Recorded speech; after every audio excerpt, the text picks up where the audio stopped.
I think we're This cutting is live now. Adelaide. Hello, Candles for Hello, Assange. I'm sorry hello, I got to miss Adelaide. Pardon? Hello, Adelaide. We're just going live now to you now. So I just want to say hello because I think we're just coming back to the live stream on Action for Assange. And I just want to introduce Adelaide, who are just showing us their candle display. So can you show us it again? I'm sorry, I can't hear most of what you're saying. Let me go back to her. Can't hear You've you, got your honey. video. Hello. So can you show us again, because we're now going live on Action for Assange, and I'm just we've got Adelaide here and Claire Smith. Go. Hello. Hello. Go. Yeah, we can see you. Hi, this is Claire. We're in Adelaide, and we've had a really good event tonight with lots of candles and lots of posters. It's been awesome. A lot of people turned out. We're really happy. And this is our candle display over here. That spells out Happy Birthday, Julian. No, we forgot the Julian. So there's Ozzy taking a photo of the candles. Say hello to Candles for Assange, Ozzy. Hello. Wonderful. Wonderful. And yeah, and this is Jody and Steph. Hi. Hi, Jody. Hi. Hello, Alex. How are you all? Well done, everybody. Glad you had such a good time. We can't hear you, but anyway, we're signing off now. Thank you so much. Thank you. Free Julian Assange. Woo! Free Julian Assange, Adelaide. Thank you. Okay, bye. Thank you. All right, I'm not quite sure why she couldn't hear us our end, but that was wonderful. Yeah, wonderful. Okay, so we've got that was Adelaide, right? Who just unexpectedly called in, and so we thought we'd just quickly pop live to them. We're waiting for Sydney to get in touch, or hopefully playing, if we ever found the any videos for Sydney on Facebook, which was where we were looking before, if you remember, Josh. So Josh here, Sleepy Josh from Action for Assange has been running the stream so far, and I've just got back from the Wellington protests.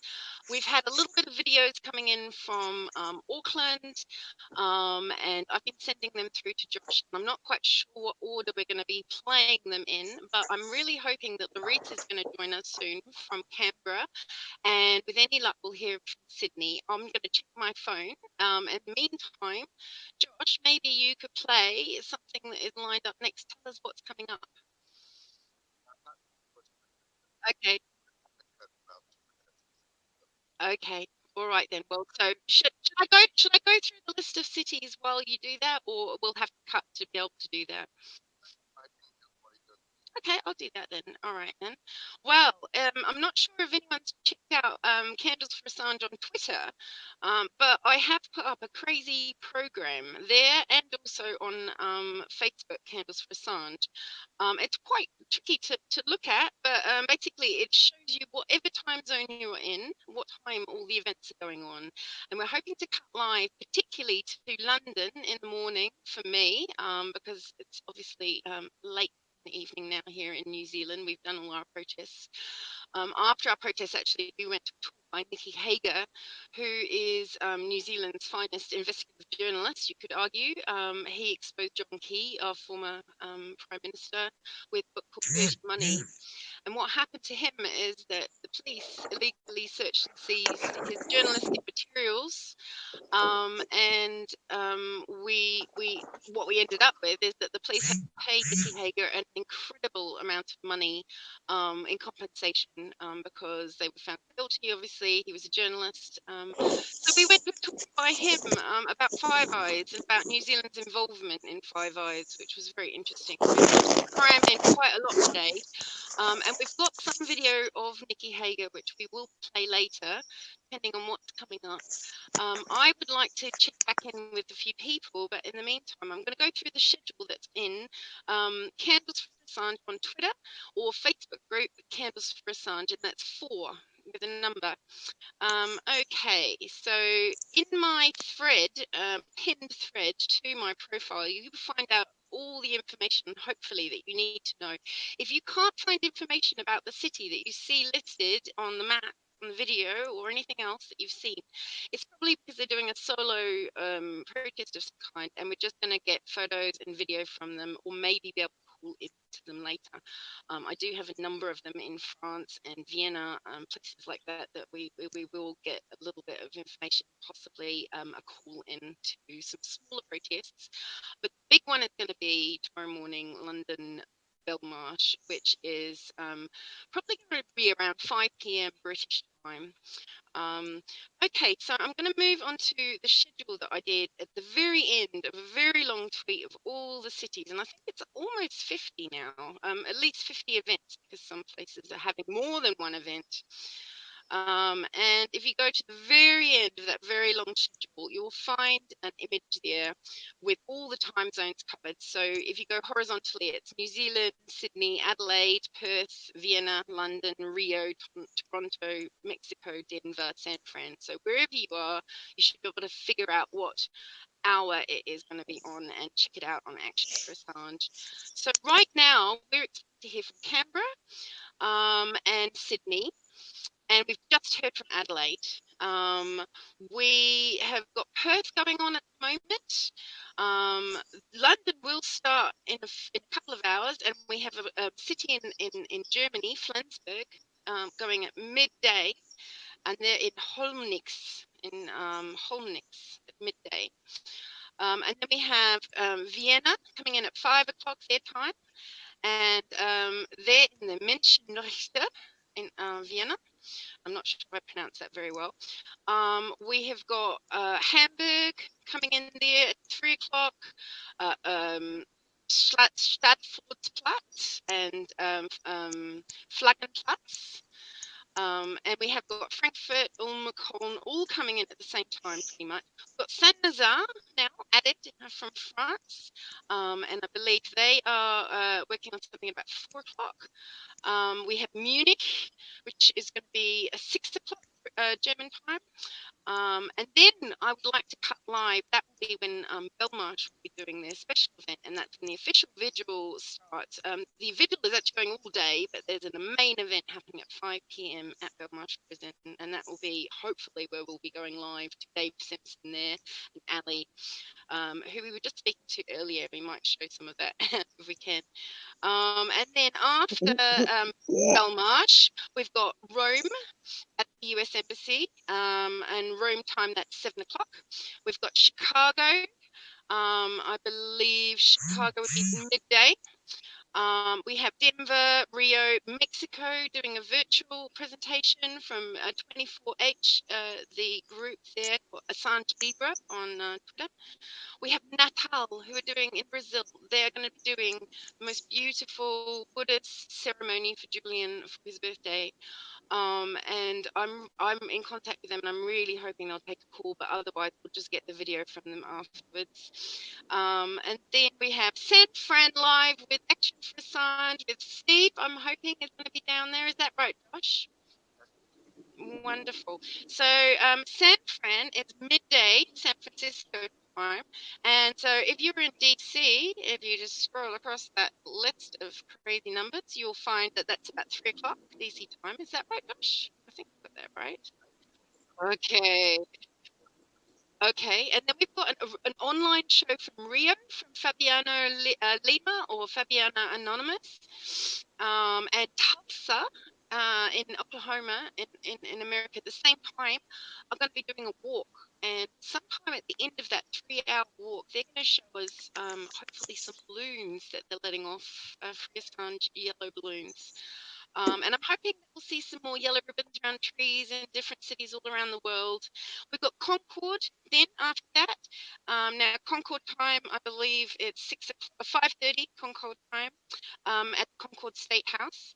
And then we have Toronto doing a live stream with 1 hour with Peter Blythefield, and Sherry Drums is going to be helping me host that, co-host that. She's done songs for Julian violin and lots of drumming for Julian and lots of music that and I'm hoping I'm going to work with her soon on something musical, violin in her. And then we have Mexico coming in again with Mexico Con Julian. And that's, I think, with you guys, Action for Science, you'll still be doing this because I've got Washington, D.C. noted there because I know you're going to be going in with San Fran at midday their time, 3 o'clock yours. But I also had you down for doing something in the evening. Mexico, cool. Cool. 9 p.m. Brilliant. All right. And I think that's right on my schedule.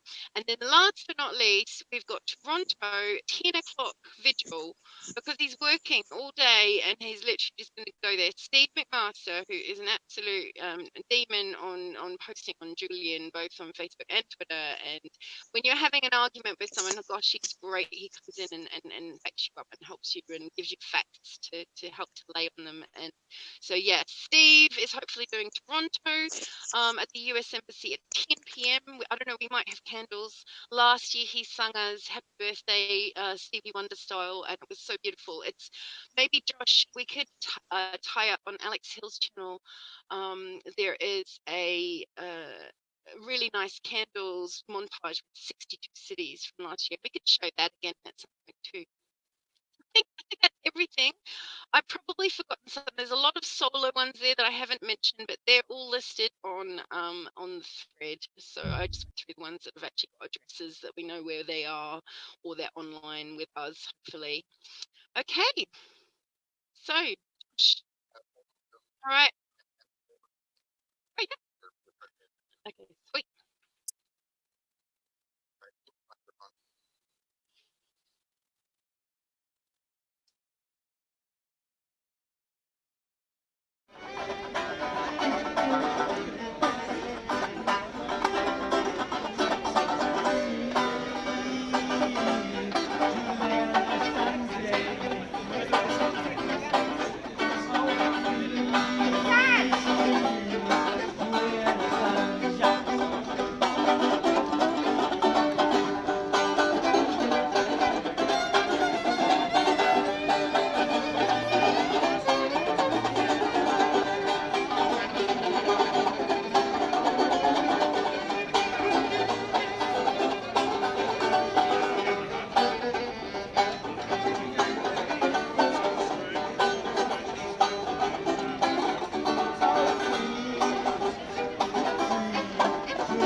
stop hearing it, despite the fact that it's obviously untrue. The US and the UK are hugely militarised countries. I recommend to you, if you haven't done this, get a map of the United States, which has got all the military bases on it. Look at the statistics of their spending. It is quite astonishing. It's more like science fiction than the world that we think we live in. They're nuclear weapon powers. They meddle in destabilised countries around the world. They start wars that have caused immense suffering and displaced millions of refugees. With those refugees causing, apart from their own suffering, huge problems and destabilisation in Europe, in North America, and the Middle East. They undermine and spy on the United Nations. They impose illegal sanctions and blockades on independent countries, and the list goes on. We suddenly remember this. We wake up from our slumbers to the idea that we're like-minded, that we have the same interests, and we're the same kind of countries. But we're still repeatedly told that they're natural partners of New Zealand. And listening to Richard, I just want to digress. This reminds me kind of a parallel story in New Zealand and other countries, which is about the history of the Communist Party. Bear with me. Might not seem obvious. But there was, through our history in New Zealand, if you look at the history of the fine people who chose to belong to the Communist Party and believe in the Soviet Union and think that the Soviet Union would be, was the role model for a great and better future. They had reasonable grounds for that belief at the beginning. And then gradually, I'm thinking back to the history I've seen of the Wellington Communist Party, gradually there was a disillusionment came on. It might have been Stalin and the ugliness of those years, and some of people dropped out, or the invasion of Hungary, and some people dropped out. And so it marched on down through the years until eventually it was hard to find anybody, and even in the socialist group, who wanted to say they thought the Soviet Union was a good idea. And that's a natural learning process. Now let's talk about the equivalent for people who are defenders of the Anglo-Saxon alliance. When they were formed, when these alliances were formed in the late 40s and early 50s, soon after the Second World War, it seemed kind of logical to lots of, maybe not highly politicized and critical thinkers, but, they helped us win the war, they saved us from the Japanese, it all kind of made sense. And then the country evidence started to pile on, is what my point of my little analogy is. It was the Korean War and the Vietnam War, it was the hideous operations of the CIA to stabilize the democratic or left-wing countries around the world. It was about the Cold War itself, which wasn't a war of equals, and all the damage that caused, and the proxy wars, and all the other things I mentioned, and the nuclear arms race. And during those years, the New Zealand public was doing what those communists had done during the Stalin years and things. They were peeling off.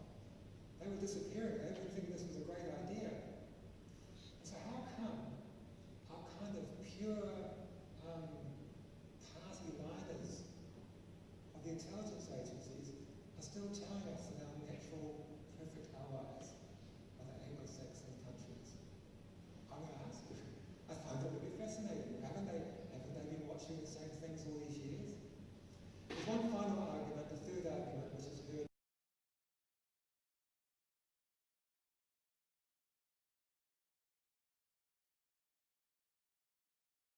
And this argument of the three of them, alas, probably has some truth to it. But what a crazy argument it is.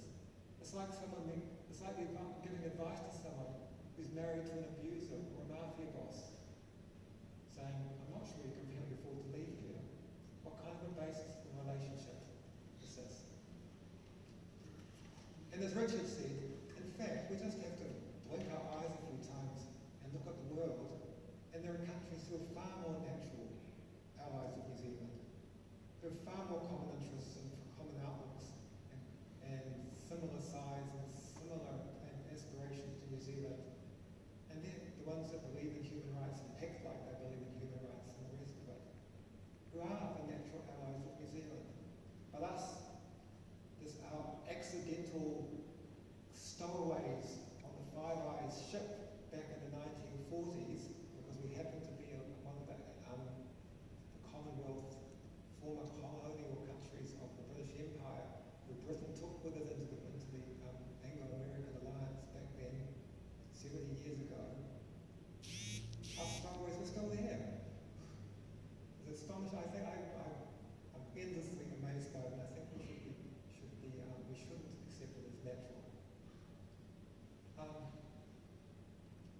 So what I'm saying is, I think what Richard and I are talking about to conclude, what we talk about today is that the intelligence agencies in their alliance, unanalyzed, may have made sense for New Zealand in the 1950s, 70 years ago, but they don't really fit modern New Zealand. Modern, Polynesian, relaxed, anti-militaristic, staunchly independent for many people in New Zealand. They're colonial relics.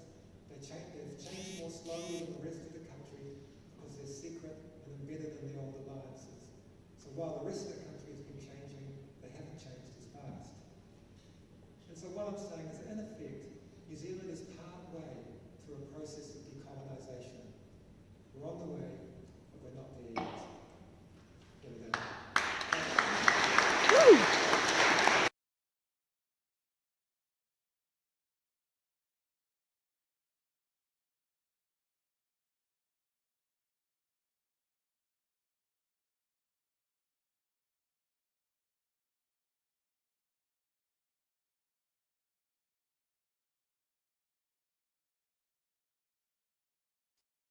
Right, sorry about that. I was muted. I'm going to have to get used to that. We have just had Larice turn up on the live stream, who is in Canberra.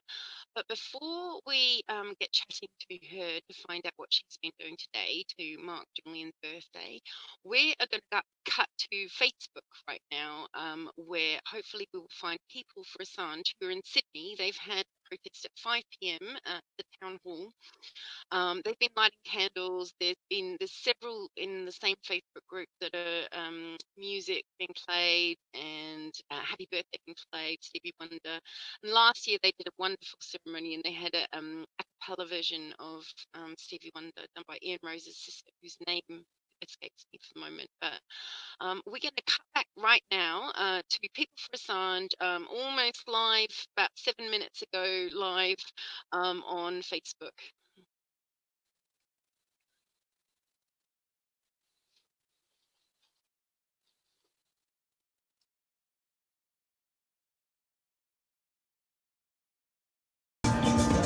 Could not have a day. I just never understood how men who died for good.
Okay.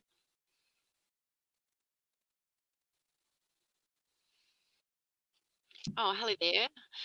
Welcome back. So we are just cautious that we don't play too much music, especially if it's too mainstream music. So we've got to be a bit careful and just play, bands and stuff playing. But we were on the Facebook Live for People for Assange from their Sydney protest just from a few minutes ago.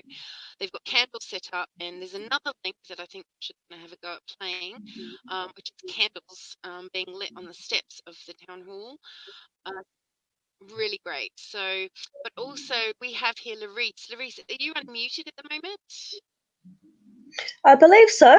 Yay! Oh, welcome, Louise. So we have Louise from Canberra, and we haven't been able to talk to her yet because we've been quiet here. But it's absolutely great to see you. And I've seen already. We sent a short video to Josh of you, of a yellow ribbon sort of sped up Yeah. around the tree. So that was great to see. So thank you for Yeah. that. You're We've just had welcome. somebody else join, but you go. Okay, there's a bit of echo coming back, but I'll just ignore it. Turn down your volume a little bit. Okay. Have you got headphones, Louise? Oh, look, there's somewhere else. It's too late to get there. Okay, is that okay? I'll ignore the. Okay, anyway. Look, Mute your side, Alex. That should help.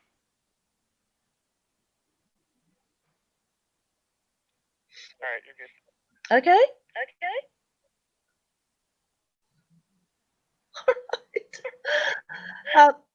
You ready? Are you ready for me, Alex? Sorry, yes. I'm just trying to mute so that I don't make your echo because you can hear me talking. So I'm going to have to turn myself off. You could go and tell us what you've been up to today, and maybe Josh will be able to play the video of the yellow ribbon soon. Or you can come back to me. I can go and get headphones. If you like. Yeah, it's brutal echo.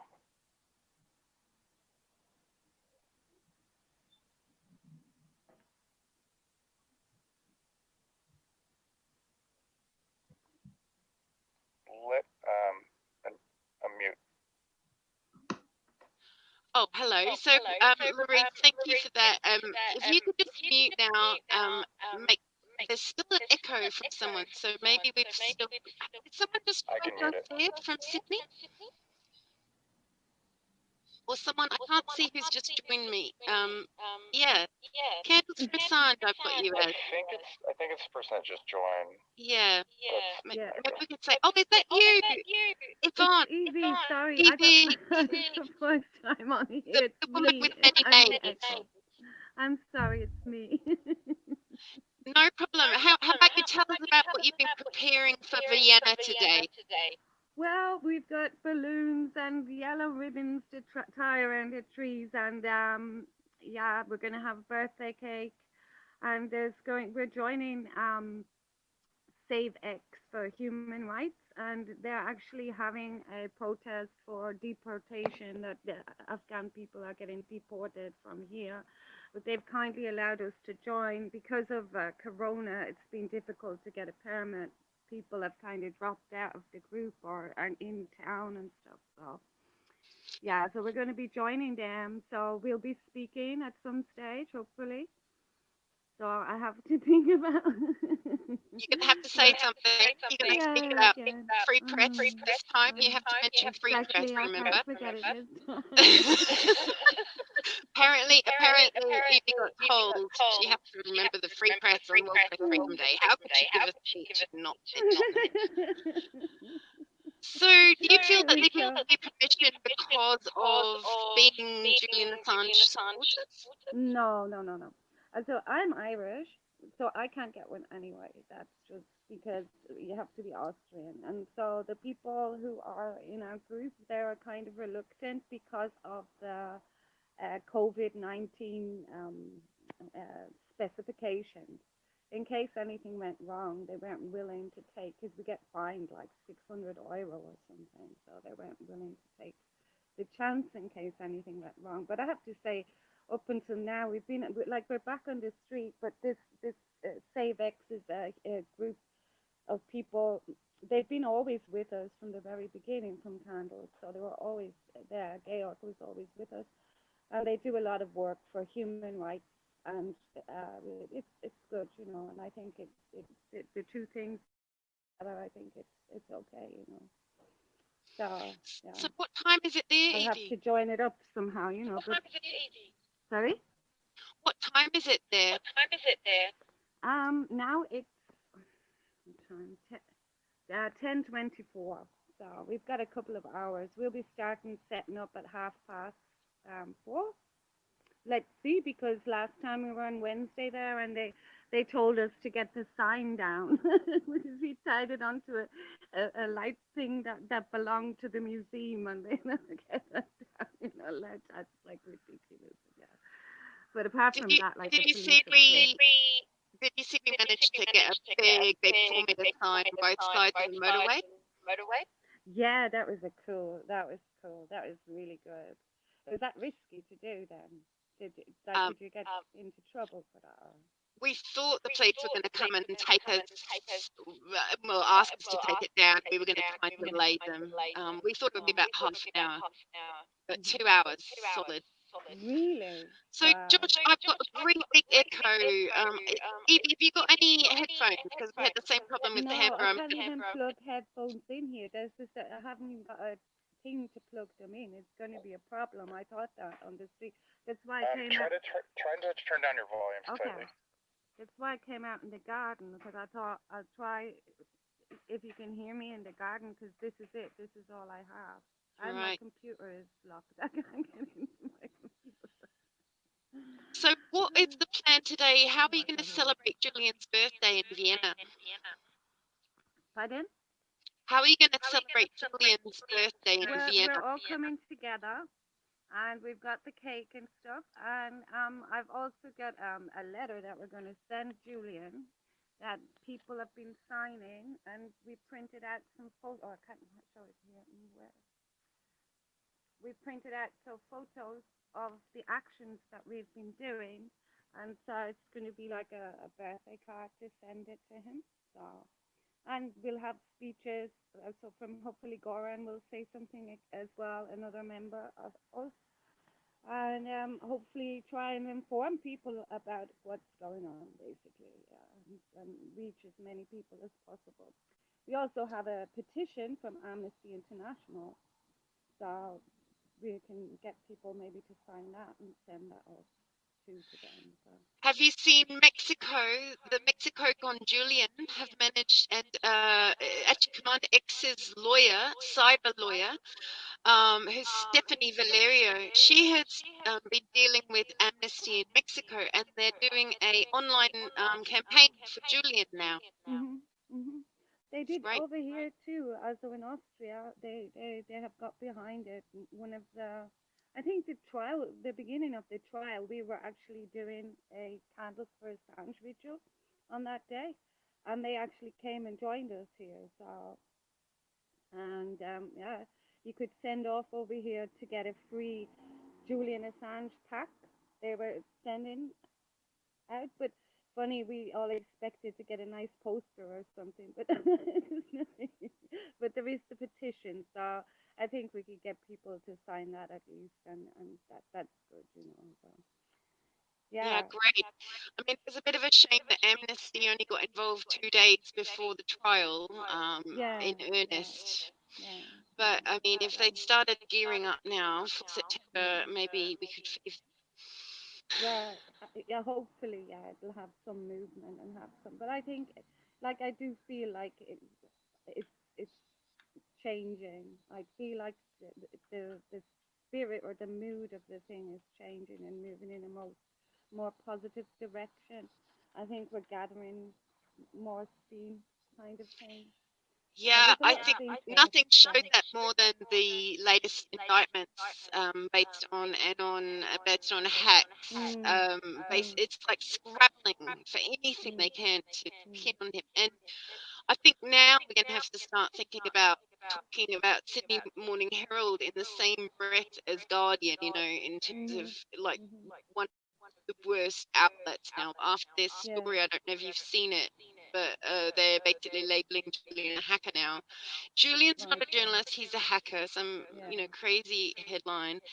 And it just reminds me of that speech I did last year at World Press Freedom Day, where they said, "Oh well, Luke Harding said he's not a journalist." It's absolutely disgusting the way they're going. But yeah, I think you're right. There's definitely a positive move I think it is more everywhere. positive push, and I don't know. I think I mean, it's just another thing. Like when that came out, I didn't know everything, so it's like another thing to learn. I don't know. I can't see that.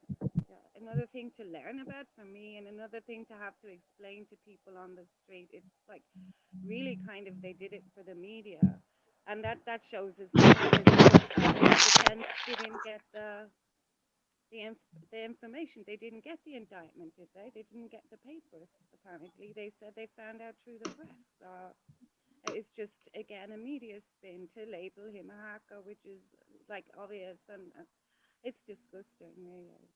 But I do think maybe it's just that bit too much, and hopefully, yeah, push it more on our side. Actually, at the end of the day, even though it's like, oh my God, he's this and that, it's getting a bit ridiculous and out of hand at this stage. And the witnesses, I mean, it's disgusting that they put those people up, really, for that poor man, Another birthday. Yeah. Well, Okay. Well, I don't know if you know Larice, but she's done those beautiful candles last year on the Parliament that said "Free Julian." Larice, are you there? Can you unmute yourself? Yep, I'm here. Oh, wonderful. And I've got my earphones on. All right, Evie, can I ask you to mute so that I can't hear myself I repeating? see That's a all right. blue dot here. I'll try And if you can find headphones, that would be amazing. On you. Wait now. I can mute her. Great. Okay, thank you. Okay. So back to you, Larice, and we just had Evie there from Vienna. You guys can talk as well if you've got questions for each other, because different cities approaching the same problem. But yeah, what would you like to tell us about what you've been doing today, Larice? Well, for those who don't know, because we've got international people on tonight, of course, I'm in Canberra, which is the capital of Australia, where everything should be happening, and not much is happening, except that we went out and tied 160 yellow ribbons to trees. So the old song says, if you want me home, tie 100. Well, we went overboard and did 160. Just in our local area, a thoroughfare that goes into the city here. Thousands of people going by. We did some on the bridge. We did a sign on the bridge and some ribbons, and lots on trees. So people will bicycle and walk and drive by and see Free Assange. So happy birthday, Brilliant. Assange. That's such a good birthday present for Julie and Larice. That's absolutely amazing. Yep. And Yep. I don't know if many people know, but the reason I've got a twisted accent is that I was born in London and I grew up in Canberra. So I want you to tell me, what street did you do that on? What have you been? Whereabouts did you? What name of road? Well, I'm in O'Connor. Do you remember where O'Connor is? Yeah, It's yeah. yeah. 1990. It's less than 2 k's into the city. So we put them on the bike path that leads from North Canberra into the city, and thousands of people use that bike path. Bicycling around to work's a big thing in Canberra. So we put them on the bike path between MacArthur Avenue and Turner School, David Street, if you know where that is. Beautiful. So Yep. you got more photos? I've seen the one that you sent me, the little micro video, but have you got some more that we can share later with Josh? And if you send some to him, he can, on the chat, you can send him some, or no, actually, Josh, what's the best way for Larice to send you photos? Maybe you guys can connect. Yeah, so do you know? We don't want to say that live. Oh, you did? Okay, so I bought you at protonmail.com, ABORTU. And then you can send any images and we can get some footage of that up, because we've done the same in Wellington, in Cuba Mall. We've left all the ribbons there. And we've only managed really one tree because it's in the middle of the mall, but we did put them all over the posts everywhere. So, so Larice, and tell us a little bit about last year. You did all those candles. Like, how many? We didn't even count them, but it was massive because each letter was about a metre and a half, no, more like 2 meters long. So we went up on before dark, and it got dark quicker than we thought.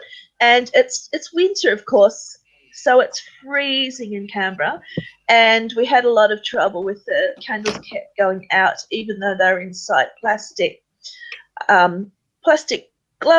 cups, with sand in the bottom. I thought, oh, I don't think we'll do that this year. We're all another year older, and it was bitterly cold up there. It's bitterly cold here now. I'm sitting here with the heater on and a couple of blankies on my knee. So I don't think anyone would be wanting to be out on Parliament House tonight in particular. No. But, we had a brilliant... We had candles the very first time, which was Julian's 47th birthday. We had, just like that, we had plastic cups and we nailed them into the grass and we put the tea lights in there and let them in there. And that worked, but it took us ages. And I remember we were trying to go through the free Assange, and it just kept on going out, kept going. We thought we weren't going to do it. And then we got the money shot at the end, which was great. But the next time we did candles for Assange with all the other 62 cities, we did the candles for Assange at the US Embassy, and Nikki Hager gave us those little LED ones. We used to switch. He gave us a whole bunch of those, and we got a few more so that we could do quite a lot of writing.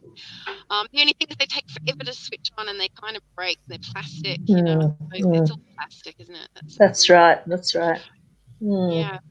Wonderful, Laurie. Thank you so much. Did you want to take us through anything else that you've been working on in Canberra? Or we were hoping to have David McBride on, but I never heard back from him again, and I don't know of anyone.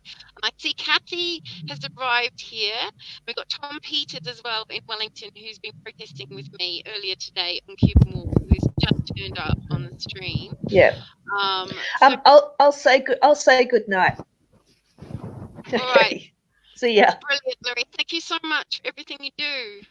You're welcome. See ya. Thank you. All right. So Tom Peters, we have here from Socialist Equality Group in New Zealand, who are hoping to form a party, I believe, right? Eventually. But at the moment, the Socialist Equality Group, and for years since I've ever been doing them, certainly they've been turning up and supporting us and putting press releases out, and World Socialist website writer as well. So, pretty talented guests we have here. And I also have Kathy Vogan, who I see has just joined us. And you're in Sydney, aren't you, Kathy? I'm in Sydney, yes. Yeah, awesome. And celebrating Julian Assange's birthday, if you could call it that. No. Call it celebration, I mean. So I don't know if you know Tom Peters. Have you met him before? Tom, is your microphone working? Hi, yes. Hi, thank you, Alex, for having me on this discussion. I mean, that's right. We have been, ever since, for several years, joining your protests and organising our own events. And that's been as part of the International Committee of the Fourth International, which includes the Socialist Equality Party in Australia. They have had numerous protests in Melbourne and Sydney and Brisbane, and I think Alice Springs as well. And we're also affiliated with the Socialist Equality Party in Britain, that has been quite active there as well in this global campaign. So it's it's been a really pleasure to work with Alex and all of the people involved in Free Assange New Zealand. And I think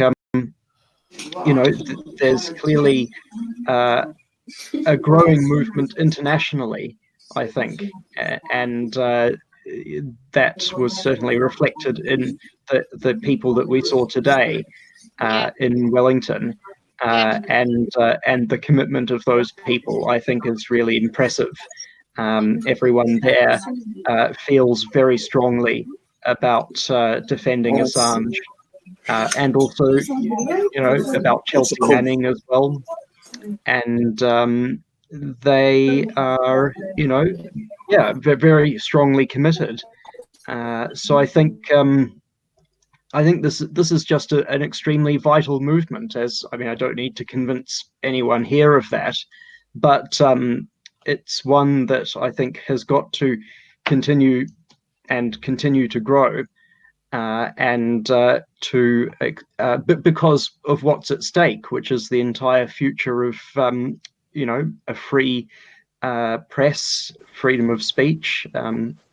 I see today, in fact, the World Socialist website has an article about this ABC journalist in Australia, Dan Oakes, who's now being threatened with prosecution because of the stories that he has done about Australian special forces killing people in Afghanistan.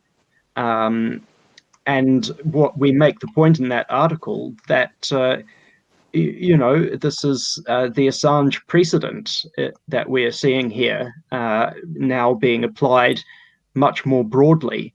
And of course, it follows the raids on the ABC offices last year, and also Annika Smethurst, the News Corp journalist in Australia as well. And so, as I said today in my short speech at this vigil, the issues, as we all know, the issues that go way beyond just one person, Julian Assange, and that's why I think, from our perspective as socialists, it's not a single issue campaign. It's about every issue, every major issue that needs to be publicized, and that workers, young people need to know about. Thank you. Well, it's interesting because you've almost done a segue for me and Kathy Vogan, because we've now got David McBride has just joined the stream. Hello, David. Hello. Nice Good to timing. meet you.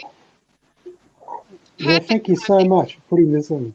Oh, it's a pleasure. I've just come back myself from the New Zealand protests, and I don't know, Kathy, if you made it to the Sydney ones, but we've just seen some stuff live from People for Assange from this town hall with candles and music. Yeah, so what have you been doing to mark birthday, and would you like to talk to David McBride, because I think you're much more highly qualified than I am to ask the right questions, if you like. Yeah, no, well, it's Kathy, pretty. are you, sorry. Oh, Kathy's not hearing me at the moment. So, Dave, why don't you tell us about whistleblowing in Australia, and also I guess around Julian Assange, because it's his birthday. We need to talk about how it relates to the whole world's picture, I suppose. Yeah, no, it's a good question. It's an exciting day to be a whistleblower in Australia, and this the fact that Dan Oakes might be charged is really interesting. And I've been glued to Twitter all day. I saw it last night by mistake, even though my kids think I spend too much time on Twitter. Since then, I've just been, wow, this is going to be quite big. And opens up a lot of possibilities, because Christian Porter's going to have to, our Attorney General is going to have to come out and say, I am going to charge Oakes, or I'm not. And even if he says I'm not, he'll probably have to justify why he's not going to. And that all helps Assange, because to get it in the public view, where people have to specify what's in the public interest and what isn't and why, is a really positive thing, because it's obviously, there's no logical reason that Assange is treated different from Oakes. And the main reason, the cynical reason, is because ABC journalists have a certain amount of power in Australia and Julian Assange doesn't. But one of the great things is I can feel the momentum building. It's to a certain extent is charged, and I hope the ABC have to defend it and they get some really good lawyers in, and they really argue the case hard. And they say, how can reporting war crimes, be a crime? And then the lessons that come out of that will be able to be directly used for Assange's case. And you'd say, well, what's the difference? And it's very exciting, and to have the same principles in Julian's case extended to people a long way away with no connection. But I think people are beginning to see that it's not, as you guys have always been saying, it's not just about Julian.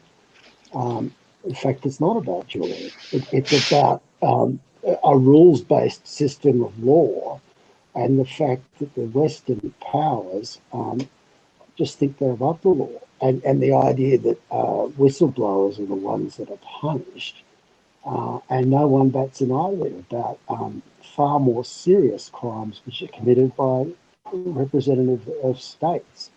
And of course, you guys have known that for a long time, but I think that flame that you've lit is growing stronger, and that's the message I get. Is that it's becoming more of a mainstream message. And I was very excited last night about the development. So how do you think the timing of the two cases, how do they intertwine, and will they help will it help?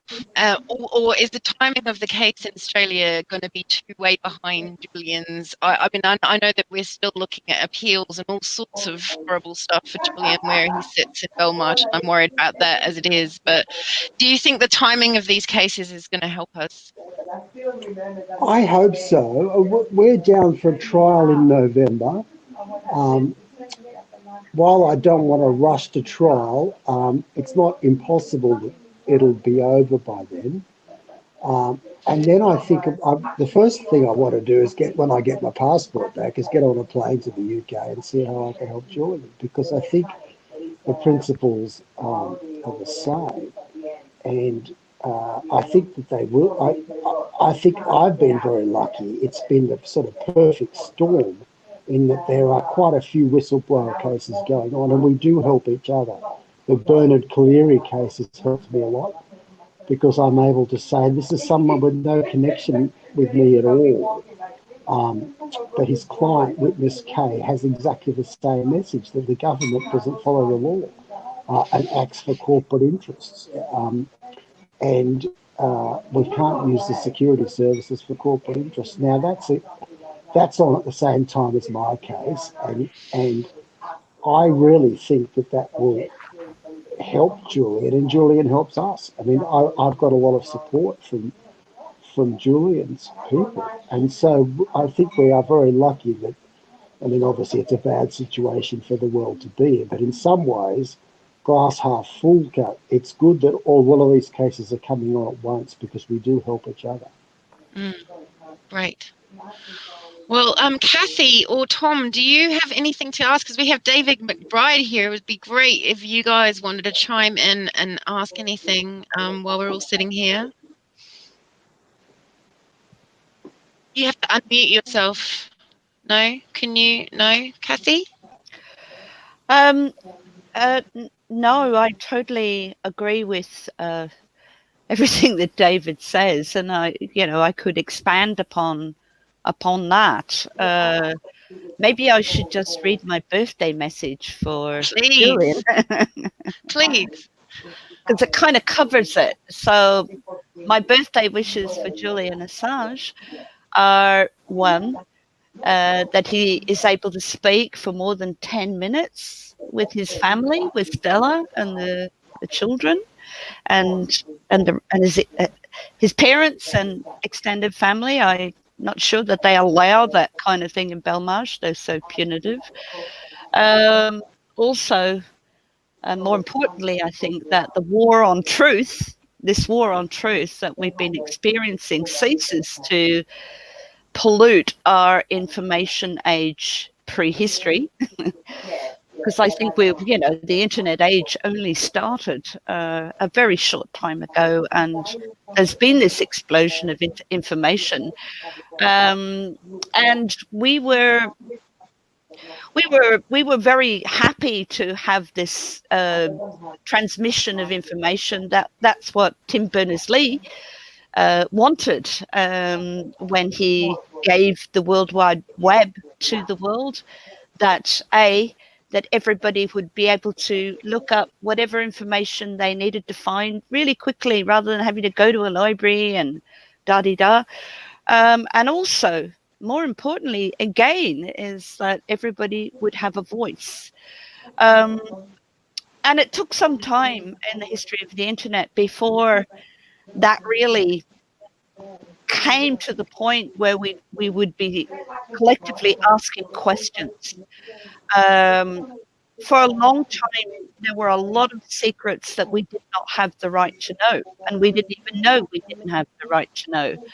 But as time went on, our questions and our searchings and our publications, in the case of WikiLeaks, became more about what we didn't know, and things that have been terribly important to us still are. And then there was this massive resistance to that. So it became a kind of war on truth. And it became a war not only on what is going on now, but in the Orwellian sense on our history. And of course, that war on our history was always under the surface. You know, in Australia, we grew up with a different history of Australia that didn't include the frontier wars and our massacre of the Indigenous population and our killing of their culture. It is a wound we have to actually get over in Australia. But maybe that's got something to do with Julian Assange's mission. But I think the other really big problem today is that this war on truth is also destroying what we acquired since the Magna Carta, our legal systems to date. They are being undermined. We are discovering conflicts of interest. We are discovering aberrations. You have the UN Special Rapporteur on Torture saying that Julian Assange is being tortured. He's being arbitrarily detained. His life is at risk because of coronavirus, when this is not even a person who's accused of anything in the UK, never mind charged.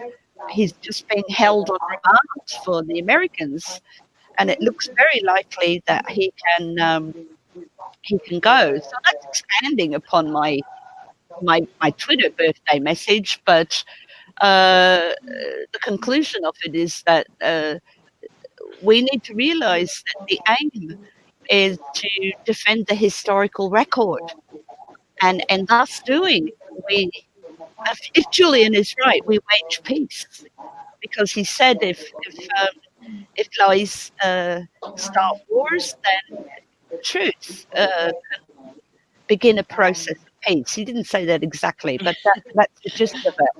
If wars So can be started by lies, they can be ended by truth, isn't it? That's right. That's right. But also, I've heard people say before, the Magna Carta, they've taken thousands of years for us to build up, free speech to get to this point.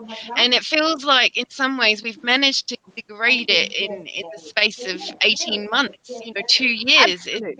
Absolutely. This is very recent. We welcomed this influx of information. This was the internet age. This was the age of information where you learn more, probably in a month than you potentially than you learned in terms of politics for all of your preceding life, right? But I accompanied this birthday wish with a film. And my choice is somebody I didn't know before, and that is Susie Gilbert, who was on the Don't Extradite Assange recent broadcast. And I thought she did a terrific job in informing people of all the issues. She's got a lot of clarity there.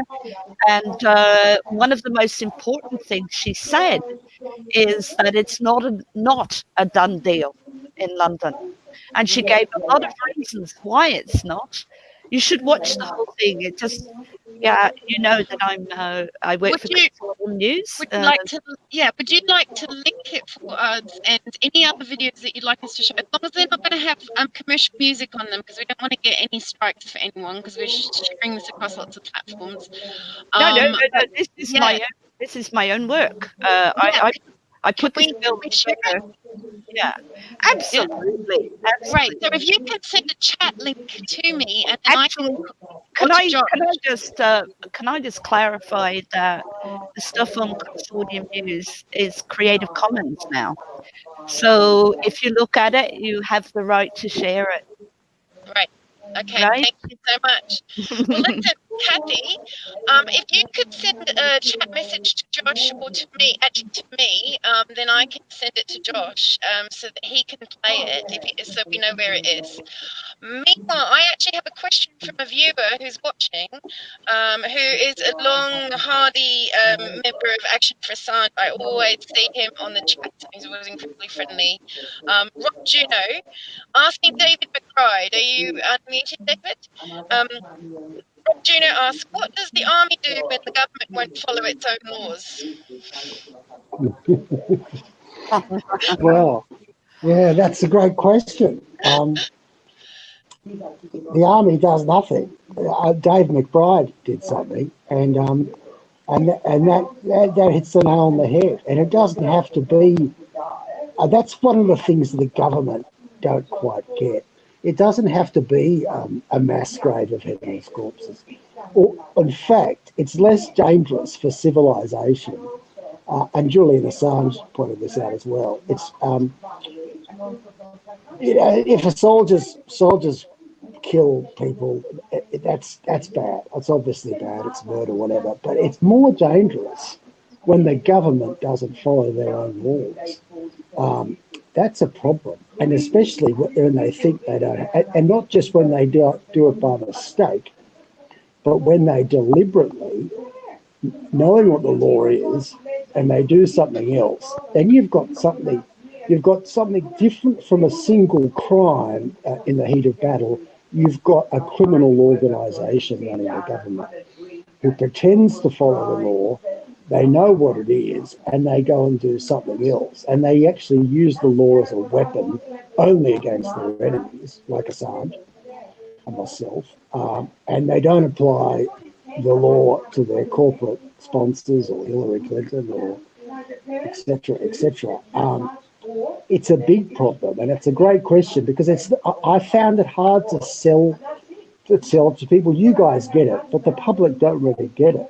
When the government doesn't follow the law, and I'm glad you linked in Magna Carta. It's why we had a civil war in the UK, and it's why we had the Magna Carta. It's a really big issue, and I'm glad that those issues haven't forgotten. I begin to think I'm a bit of a nerd because I love all that Magna Carta. I love the Bill of Rights. I love the English Civil War, and the people that kind of got burnt at the stake for translating the Bible into English and all these things. And as you said, what terrifies me is all of those freedoms that were won through blood and tears over 1,000 years. The idea that they're being thrown away overnight for some bloody oil company, it's just disgraceful. And you're right, it's a problem when the government don't follow their own laws, but we need to stand up. And it's not easy, but I guess we've had some successes, things like Watergate, Pentagon Papers. It's not impossible. In Julian's case, I'm hopeful that the Julian's case will, it'll blow up in their faces. It may take a few more years, but I think we're going to. Well, with the Pentagon Papers, wasn't it a technical issue that actually got Ellsberg off? Funnily enough, it's a great story. No, I just read it. And the same thing could happen in my case. It was kind of disgraceful, even though they handpicked a judge for the case. The judge got fed up with the pressure that was put on them, and the judge came out apparently, when he was meant to give a judgment, and said, "Look, I've got an announcement to make. I've been offered, you know, he'd been offered a job on the Supreme Court. He'd been offered this. He'd been offered that, and he just said, look, you know, there's far too much political pressure being brought on this case. It's no longer safe anymore." And it was thrown out. And I think that there might have been a technical issue to have a retrial. But it's pretty disgraceful. And the same thing's probably happening here. But it just became such a political charged thing that luckily the judge just couldn't stomach it. And he was being told he had to put Ellsberg in jail. And it had nothing to do with the facts of the matter. I guess because they just thought this is too big a case to lose. The idea that someone can report on government crime and go free. But I mean, if he needed any more evidence about how corrupt the nation had become, the idea that the judge was subject to huge amount of pressure to get a conviction, whether the law required it or not.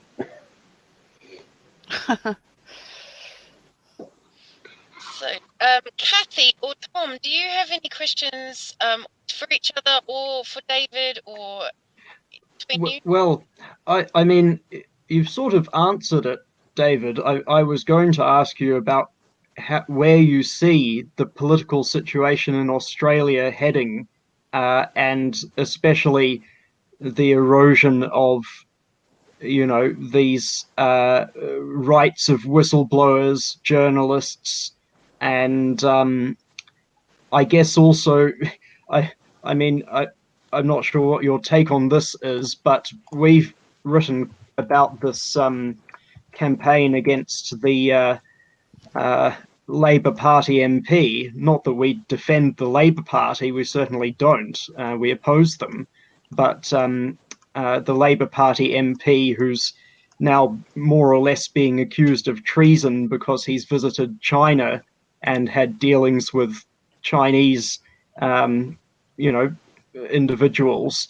I guess, this is part of the whole foreign interference legislation that was passed without very much attention, but it now appears has a very broad application in Australia against, and can be interpreted very broadly, including to attack a sitting elected member of parliament. Anyway, I'm not sure if you have any particular view about that, but I guess in general, you'd have to say there's been a series of precedents in the past couple of years, and which would be extremely troubling for anyone, about the direction that the Australian ruling class is travelling in. Towards really authoritarian police state forms of rule. And obviously the prime example of that is their total abandonment of Julian Assange. Anyway, that's not so much a question, I guess, but... No, they're all good points. I get where you're coming from, and I've got a lot to say on them. I think it is coming to a head. For some reason, I'm quite optimistic about it. It's going to be a bit like what we call over here the state of origin, or it could even be a New Zealand Australian Test match back in the days when we actually could almost beat you. In that the forces of the government are strong. Like that case against that foreign interference case against a Labor politician was a sham. And what was particularly embarrassing was that the news crew were alerted that the AFP, the police force, were going to do the raid, and they were there to film it. Now that's pretty scary, and also it just is such a mockery. Foreign interference, the biggest by far, the 10 times biggest foreign interference in Australia is from the US. They actually own Australia. Exactly. Yes. We if the US goes to war, we have to go to war with them. It's a completely monolithic security bloc now, Five Eyes, and this is one of the problems with Julian's case with the UK. As far as the UK is concerned, in security terms, he spied on the UK. I mean, there's no difference.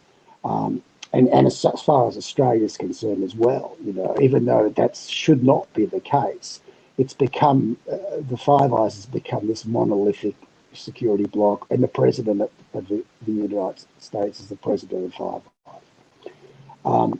The foreign interference is absolute. It makes my blood boil in some ways, because it's the Americans who pull the strings out here, and they are foreigners. They're no more, you know. And there was some, I don't know if you saw it. It was quite a funny thing that the ABC, the people that did the Hollow Men, did it, and it's quite a realistic scene in defence. And the politicians saying, well, you know, what are our main trade routes that we have to protect? And the defence is saying our main trade routes are with China. And they go, okay, well, who are we going to protect them from? And they're like, oh, we need to protect them from China. And the politicians going, well, that doesn't really make any sense, you know. Of course, there are very powerful people in the military-industrial complex. You know, the arms salesmen are very, very powerful in Australia, as they are in America. And so when they say, oh, we're going to have to spend, you know, 270 billion or whatever because China's a threat, you know, I suspect it's just, and Russia is now a threat again, of course. We need to, and of course, yeah, here's sign on the check, the dotted line for 270 million bucks worth of it. And it's particularly bad for Australia because it ties us into a war with China if the US goes to war, you know, and it could be like another weapons of mass destruction type thing. We are tied in. But saying that, on the flip side of that, I keep doubling down.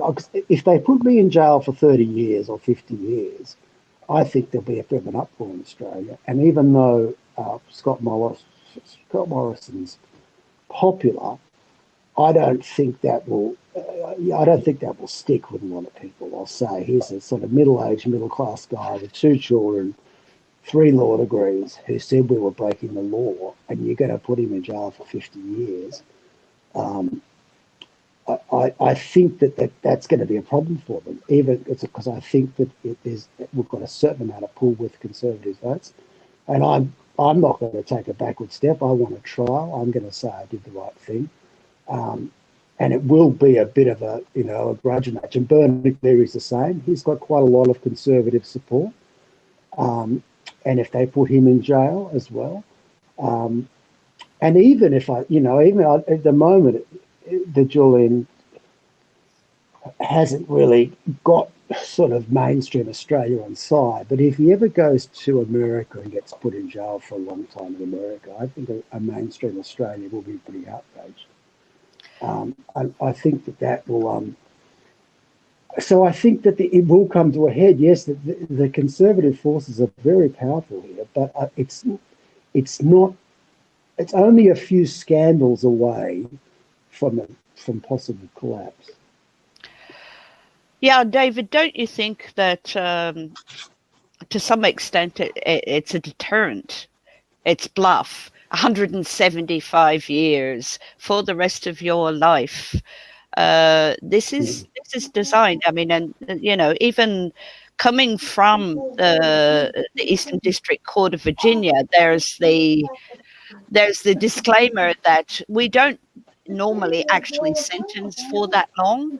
So it is designed to frighten people, to frighten other journalists, to frighten other whistleblowers from coming forth with the truth. This is bluster, if you like. Not that I'm telling you not to be afraid and terribly afraid, but you know what I mean? I agree with that, and I think if Julian ever did get sentenced in the US, he probably wouldn't go in jail for that long, because they're trying to make a big show about it. They don't really care whether he's in jail, but they really want to say, yeah, look what happened to this guy. He got put in, as they with Bradley or Chelsea Manning. She didn't spend that long in jail. Exactly. but they wanted to make him. They still wanted a conviction. You know, not that it was a pleasant experience for her. And she's one of my heroes, but probably like both of them. I think they are bluffing it. And what pisses them off is a counter bluff when you say, "Yeah, put me in jail. I feel so strongly about this. Bite me." Yeah. Because, do your worst. Do your worst. And they hate that because they expect people to cower. They expect people to run away. And they hate it when you say, "Put me in jail. I'm right." Magna Carta. Yeah. Can I just ask you a question about Dennis Richardson, the former head of ASIO, who was on Q&A recently and claimed that he had never heard of UC Global spying on Julian Assange. It seems like he hadn't heard of what the UN Working Group on Arbitrary Detention had said, and what Nils Melzer had said about torture. So I was wondering how the hell he became the head of ASIO if he'd never heard of all these things. What kind of bluff are we supposed to think that is? Sorry, that was a rhetorical question. Yeah, no, I know. My eyes rolled at that too. Dennis Richardson is someone I want to call as a witness in my own case because he's his own worst enemy. He's so convinced of his own, 20th century view of the world. He really does believe everybody who doesn't wear a pinstripe suit in Canberra and works for an arms company is a bad person, And he doesn't think anything. He's from the Pompeo school of we lie, cheat, and steal, and he always reminds me of in the Tom Cruise movie A Few Good Men. He'd be the Colonel Jessup. He'd just get up there and say, "You can't handle the truth. You hippies don't realise that you sleep safe in your bed at night because people like me are out there keeping you safe from the really bad guys." He actually thinks he's allowed to lie, cheat, and steal because he's Dennis Richardson and he knows how bad the world is and we don't. Yeah, well, the other thing I was just looking at today was the latest Doctors for Assange letter, the second one, because they've had absolutely no response at all. The first time they reported that Julian Assange was being psychologically tortured, and he has a number of serious medical complaints, one of which is a chronic lung condition that has put him in serious threat of dying actually from coronavirus. But in this one they went a little bit further, and that was to say that anybody who perpetrates torture or sits silent and lets it happen could also be prosecuted. Now, of course, one person came to my mind, and that was Maurice Payne, because she too has been just saying the same old line that he's getting the same consular assistance as anyone else. And, I don't think that I don't think he's been getting much assistance at all. In fact, his mother, for example, would say that they've done fuck all to help him really for the last 10 years. What do you think about that? That, we're always so busy as whistleblowers, journalists, defending ourselves that we don't think of how culpable these other people are and what risk they run, like in Nuremberg, of being complicit or obeying rules that were really breaking international law, or just being totally complicit through omission of information, but also lack of action in relation to crimes against humanity. Yeah, no, it's a good question. There's no doubt, especially if you, ironically, if you use the strict rules of law that they apply to Julian and me, there's no doubt people like Maurice Payne, or the British prison authorities, they would be able to be successfully charged. I unfortunately, having seen what I've seen on the insides of workings of government, none of it's a mistake. You know, we if we're not in a dystopian world, we're pretty close to it. I don't think there's any. It's not like they haven't thought of Julian. It's not like they're under any illusion that he's getting fair treatment. They want him to die. They actually. The best thing for the CIA, and the CIA, you know, controls Australia for things like this, for serious security matters, would be for him to die in Belmarsh. And they are, I don't think they're trying to torture him, they are trying to kill him. And the problem is with bringing other people to justice, it's hard to do in a world that's so skewed. But as I said before, it's not impossible. You get seismic shifts like Watergate, the end of Vietnam. We've had that French Prime Minister who was recently charged with corruption. It is actually possible, and if the wind shifts enough, as I said, if there's a few scandals, perhaps the Epstein thing will got a few more scandals, and I wouldn't be surprised if some of those people do end up getting charged. Certainly in my own case, that's always been how I've framed it. I've said, rather than be a whistleblower, I'm pleading not guilty because I want to put the government on trial. I want the former Chief of the Defence Force, the former Defence Minister to come in, and I want to cross-examine them because I believe they're the ones that committed the offences, and not me. I may not get a conviction, but it is quite possible that they will be so embarrassed having to answer questions without the spin doctors, without the friendly press, that it'll be quite clear that they have committed crimes. You can imagine if they'd ever been able to put Tony Blair or George W. Bush on the stand and really ask them some hard questions about the weapons of mass destruction and the 30 minutes of missiles on London, Lord Goldschmidt, they would have got a job. You know, they have committed offences, and the idea of putting Julian Assange in jail and not all the American officials or worldwide officials, but Americans who have got cases to answer, that's a crime in itself. That's the sort of thing that Nazis did. You know, it's clear.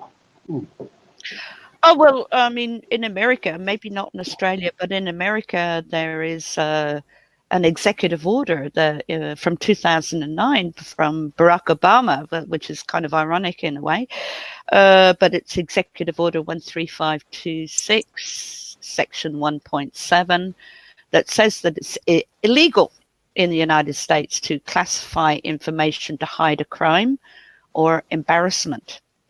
It's a pity we don't have something like that in Australia. It would really help you now, but it actually does exist. And I mean, and a lot of those things, not the collateral murder video was not classified. I think it was so shameful that it didn't even pass through the classification system. But for example, the incident in 2006 where US soldiers came and summarily executed a whole family, I believe, but 10 Iraqi civilians, four women, including 4 women and 5 children, and then sent an airstrike to cover the evidence.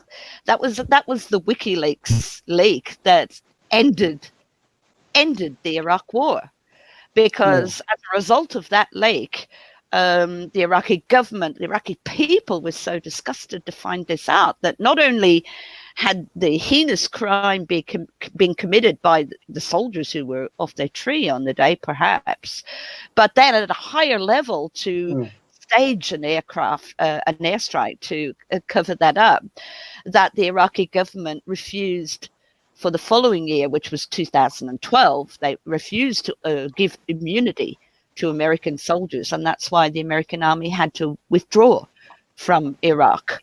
So, you know, as these truths are brought out, they have they have monumental consequences sometime. And I think perhaps that's why there is such a resistance. But shit, we don't even have a Bill of Rights in Australia. But, you know, Americans could do something about this. And I think it's certainly something to call up, that every one of these leaks, and by no coincidence, WikiLeaks leaks about crimes in Afghanistan and what you have to say, so had to say so much later. It's no coincidence that they're kind of about the same activity. Yeah, that's it. And I'm glad you mentioned that example, because you're spot on. It's not so much about soldiers going nuts on the ground because they're high. You know, that will always happen in a war. It is about some general sending a missile down onto a house to cover up a crime. Every time a middle-ranking official from any government does something like that, that eats away at our soul. You know, when I grew up and I went to Sandhurst and I went to Oxford University, there was no doubt in my mind that the Western democracies were the good guys of the world. And that's really been shaken, you know, and it's not shaken because a soldier does something wrong. It is shaken because a general does something like that. And I've seen it again and again. And it doesn't have to be, they get away with it a bit because it's not about killing, but the weapons of mass destruction, some of the things we've done in Australia, where the generals, they think that they're really clever because they say, oh, well, like for that case, or there was a Pat Tillman case, who was like a famous American footballer who joined the army, and we killed him by mistake. Maybe it wasn't a mistake. The Americans shot their own guy, and then they made this huge song and dance about trying to cover it up, and it went up to a very high level. That's when you rot your nation's soul, when hundreds of people know that you're lying and they all tag along with it. And that happened in Australia. We put out huge public misinformation campaigns to the Australian people. And it wasn't one man who told the lie. It was 50 senior people who got involved with it. Now, that's not about lying. That's about killing Australia's soul. I mean, you would have seen the Four Corners program that they had a couple of months ago, and they had an SAS soldier who just shoots someone in the head pretty much just for the hell of it. And that is really shocking, because he's not just shooting that Afghan in the head. To a certain extent, he is shooting the SAS in the head, because it just showed you he did it blatantly in front of his friends, or he asks his boss whether he should do it. The boss says yes. They all know, everybody in their little patrol knows. When they get back, they probably tell their friend. They didn't just shoot the guy, they planted some incriminating evidence on the dead body, and they had to get the incriminating evidence from somewhere else. So another 10 people knew about that. Everybody gets back. Now, that single shot really hits a nation, because it wasn't so much the killing of the one man, but the fact that 50, 100 people knew about it. It probably happened more than once, and they didn't do anything. Now, if we do stuff like that, how can we be the good guys of the world? Well, a lot of us are good guys, and you know, we have terrific law that dates back to the Magna Carta. I think what we have to come to terms with is that there are no exceptions. There's not a top tier that doesn't apply to, and that everybody has to lie to make it sound like it fits in the rules. The rules are still the same. They're just, you know, they've just got to apply to one and all, whether you're fighting a battle, and that's questionable in itself. All this $270 billion. Hello, don't we need the money at the moment? Well, the law does apply to us all, but that the problem comes, and this is why I think it's really quite insidious. These people know that, and they will put out some sort of good news message. This was what used to make me sick about the Australian Defence Force. they had so many messages about, integrity and honesty are our touchstones. And they'd put out this it was like 1984. You'd have to walk past those messages all the time, and yet the same people putting out those messages woke up each morning and said, what lie am I going to tell today? Now it's a whole new level of sick. It was like as if the people that taught you the Magna Carta were actually serial killers. It's the same kind of sense of outrage that you would have got if you were a good priest and you joined the Catholic Church in Australia in the 70s and you saw a case of pedophilia, and then you complained about it, and then you complained about it, then you got moved around Australia and you saw the whole church was in. You can imagine that kind of shock when you suddenly realised it wasn't an isolated case. It went all the way to the top. It was affected everybody, and it was opposite to what you were meant to be doing. It's And that you got kind of excommunicated. Yeah, exactly. It's that's the Australian Defence Force today. That's the Aussie way. It's not an isolated problem. It's endemic, and it's even worse because they talk a good game and they say, we're all about honesty, we're all about integrity, we're all about moral courage. They love that. There's not too many people that have ever stood up, but they're all about moral courage. Yeah. Well, David, I think in time, and I'm thinking of the long term, it will straighten itself out. Maybe not with your case, but in the long term, facts are facts and they become irrefutable. Well, there's a great resistance to bury. It is a big information war, but we have to engage as many people as possible to fight on the side of facts, truth, justice, and the Australian way. I think we'll win. I think we'll win as well. But it's a hard battle, and we will only win by calling out crime when we see it.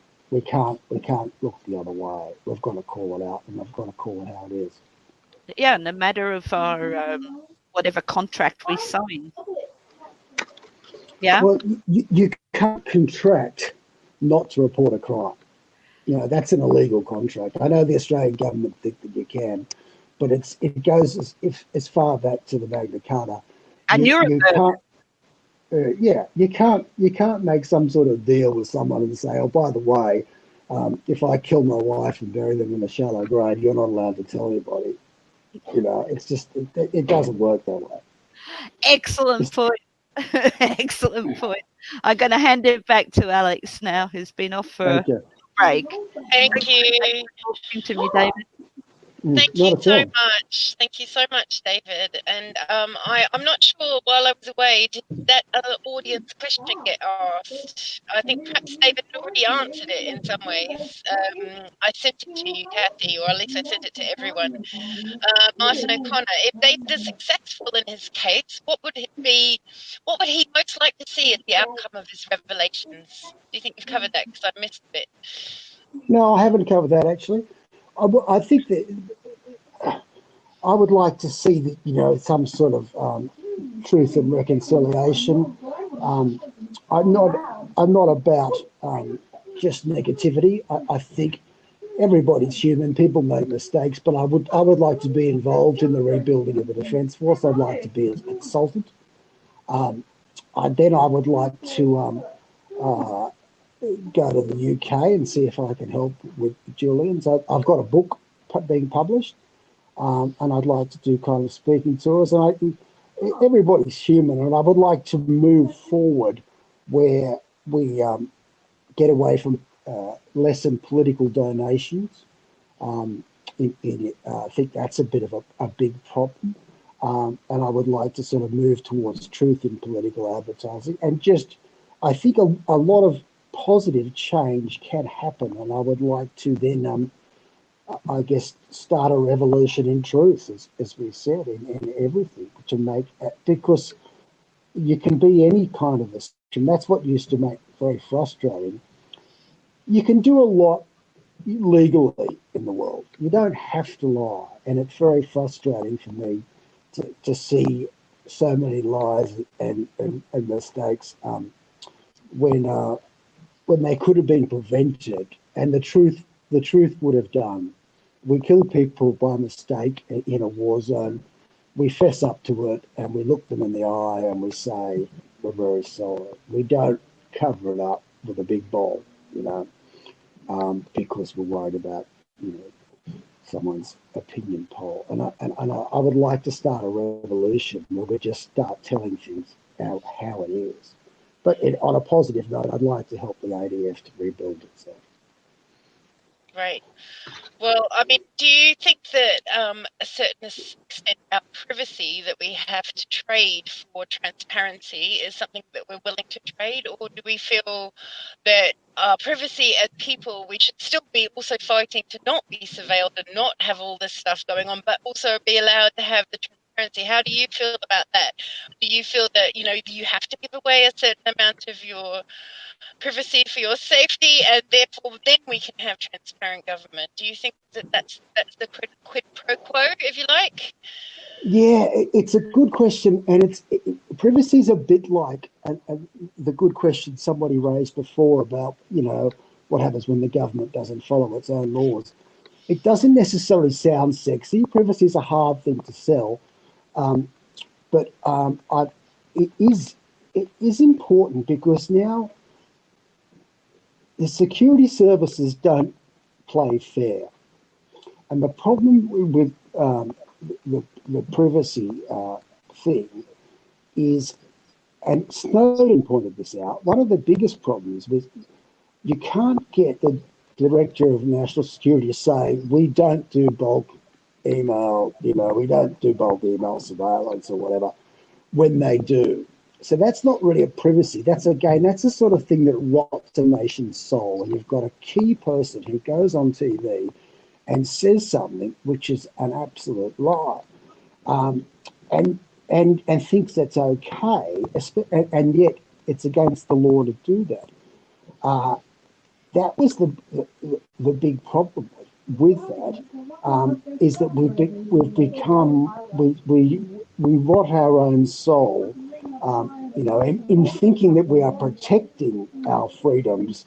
We are actually killing them by the actions to defend them. I don't, if they want to do bulk surveillance of people's emails or whatever, they have to say that they're going to do it. Of course, it's a bit like the torture in after 9/11. It achieved very little. It achieved and it had very little information kind of thing, and it achieved enormous amount of damage because it went against all our principles, black sites, and the privacy is the same, in the sense that if we lie about, if governments lie to their people about what they're doing, in order to look at information in our emails, we've damaged our nation more than anything we could have got out of the emails. And it's so anyone that works in the security business knows that if you're a terrorist who's actually capable of doing any damage, you don't use emails, you don't have a mobile phone, all these things that we think are so kind of smart. You're not going to catch anyone of any great importance, but you are just going to rot away at your own soul by not following your own laws. One of the things we compared with when Christchurch, they didn't seem to pick up the Christchurch shooter, even though he managed to do an awful lot here, and apparently there was some news of there being picked up. But what we kind of marvelled at as Assange supporters around the world, and particularly New Zealand, is the comparison of how surveilled we would be, even though all we're doing is organising protests for Assange or trying to. We know damn well that we're going to be surveilled. So it seems crazy that we're in a world where WikiLeaks, free press, information activists are the surveilled, and the person that does all that atrocities in Christchurch apparently just whisked through without anyone one's seeing anything, yet they're gathering up every single piece of data, every single piece of byte, you know. And you know, there's probably a lot of facets to this ridiculous situation, but one of the big ones would be some contractor has gone to the government and said, oh, if you give us 500 million, we'll be able to catch terrorists. We've got this great system we're going to sell to you. And of course, someone's got a kickback and then someone's got a bribe. But, no sensible, you're right, it doesn't catch anybody. They didn't have any clue about 9/11 beforehand. You're right about you're being surveilled, I'm being surveilled. In fact, there's a fair bit of black humour. I think it'd be a very good time for a terrorist to attack Australia now, because everybody in the Australian security industry is monitoring me, Bernard Collaery, Assange supporters, other whistleblowers, and it's not that a big a community. Frankly, there would be almost nobody left. There'd be nobody left on the real terror. And the obscene thing is they don't see that's a problem. They would have spent millions and spent some operatives following me around. They probably followed me to Spain or whatever. And nobody's there is no adult supervision to say, is this guy actually a security threat? That's one of the things that worried me about the same as we saw in America, where the Democrats used the NSA to spy on Trump. There's no adult supervision to say, really, do you think you don't have probable cause, and do you think David McBride's really like a security threat? And yet to put 24/7 ASIO. Yeah, no one, he's obviously a political agitator, but is he a security threat? And yet there's no one to say, there's no one sort of says, well, an ISIS guy with a record bombing up buildings, there's no one that says he's a real security threat and I'm not. And unfortunately now that the ministers control ASIO and ISIS, if the minister doesn't like me, you've got 10 people assigned to you. Did you hear in New Zealand the government had to reveal how much they'd been spying on activists, because a lot had been revealed regarding Greenpeace, Mana, a lot of activists had been surveilled, and one of them was Keith Locke. Since he was a child, he's a Green MP, a former Green MP in New Zealand, and apparently because his mum and dad were anti-war activists, possibly involved in the government somehow, but because they were anti-war activists, he had been surveilled, and it was shown that he'd been surveilled since he was like a little kid, and right through to now. And that came out. And I think Action for Assange, if Josh is still there, they'll confirm that we actually have a name for the spooks that keep pissing about with lives. That's it, Kevin. And we've got an Australian one. There's ones for each country. We've got different names. It's just brilliant. And a female version. Yeah. Anyway.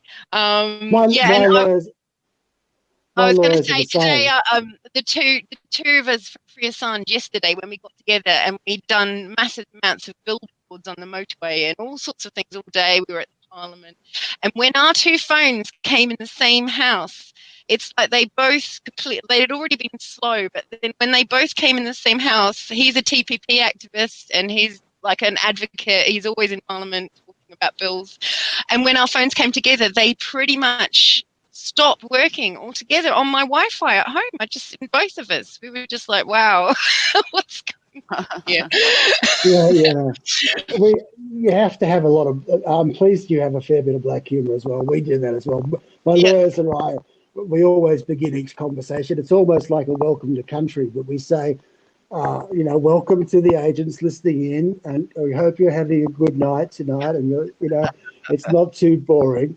And my attitude is to give them as much transcript as possible to have to go through. And so we talk and talk and talk, and this is a little bit of you can do some research.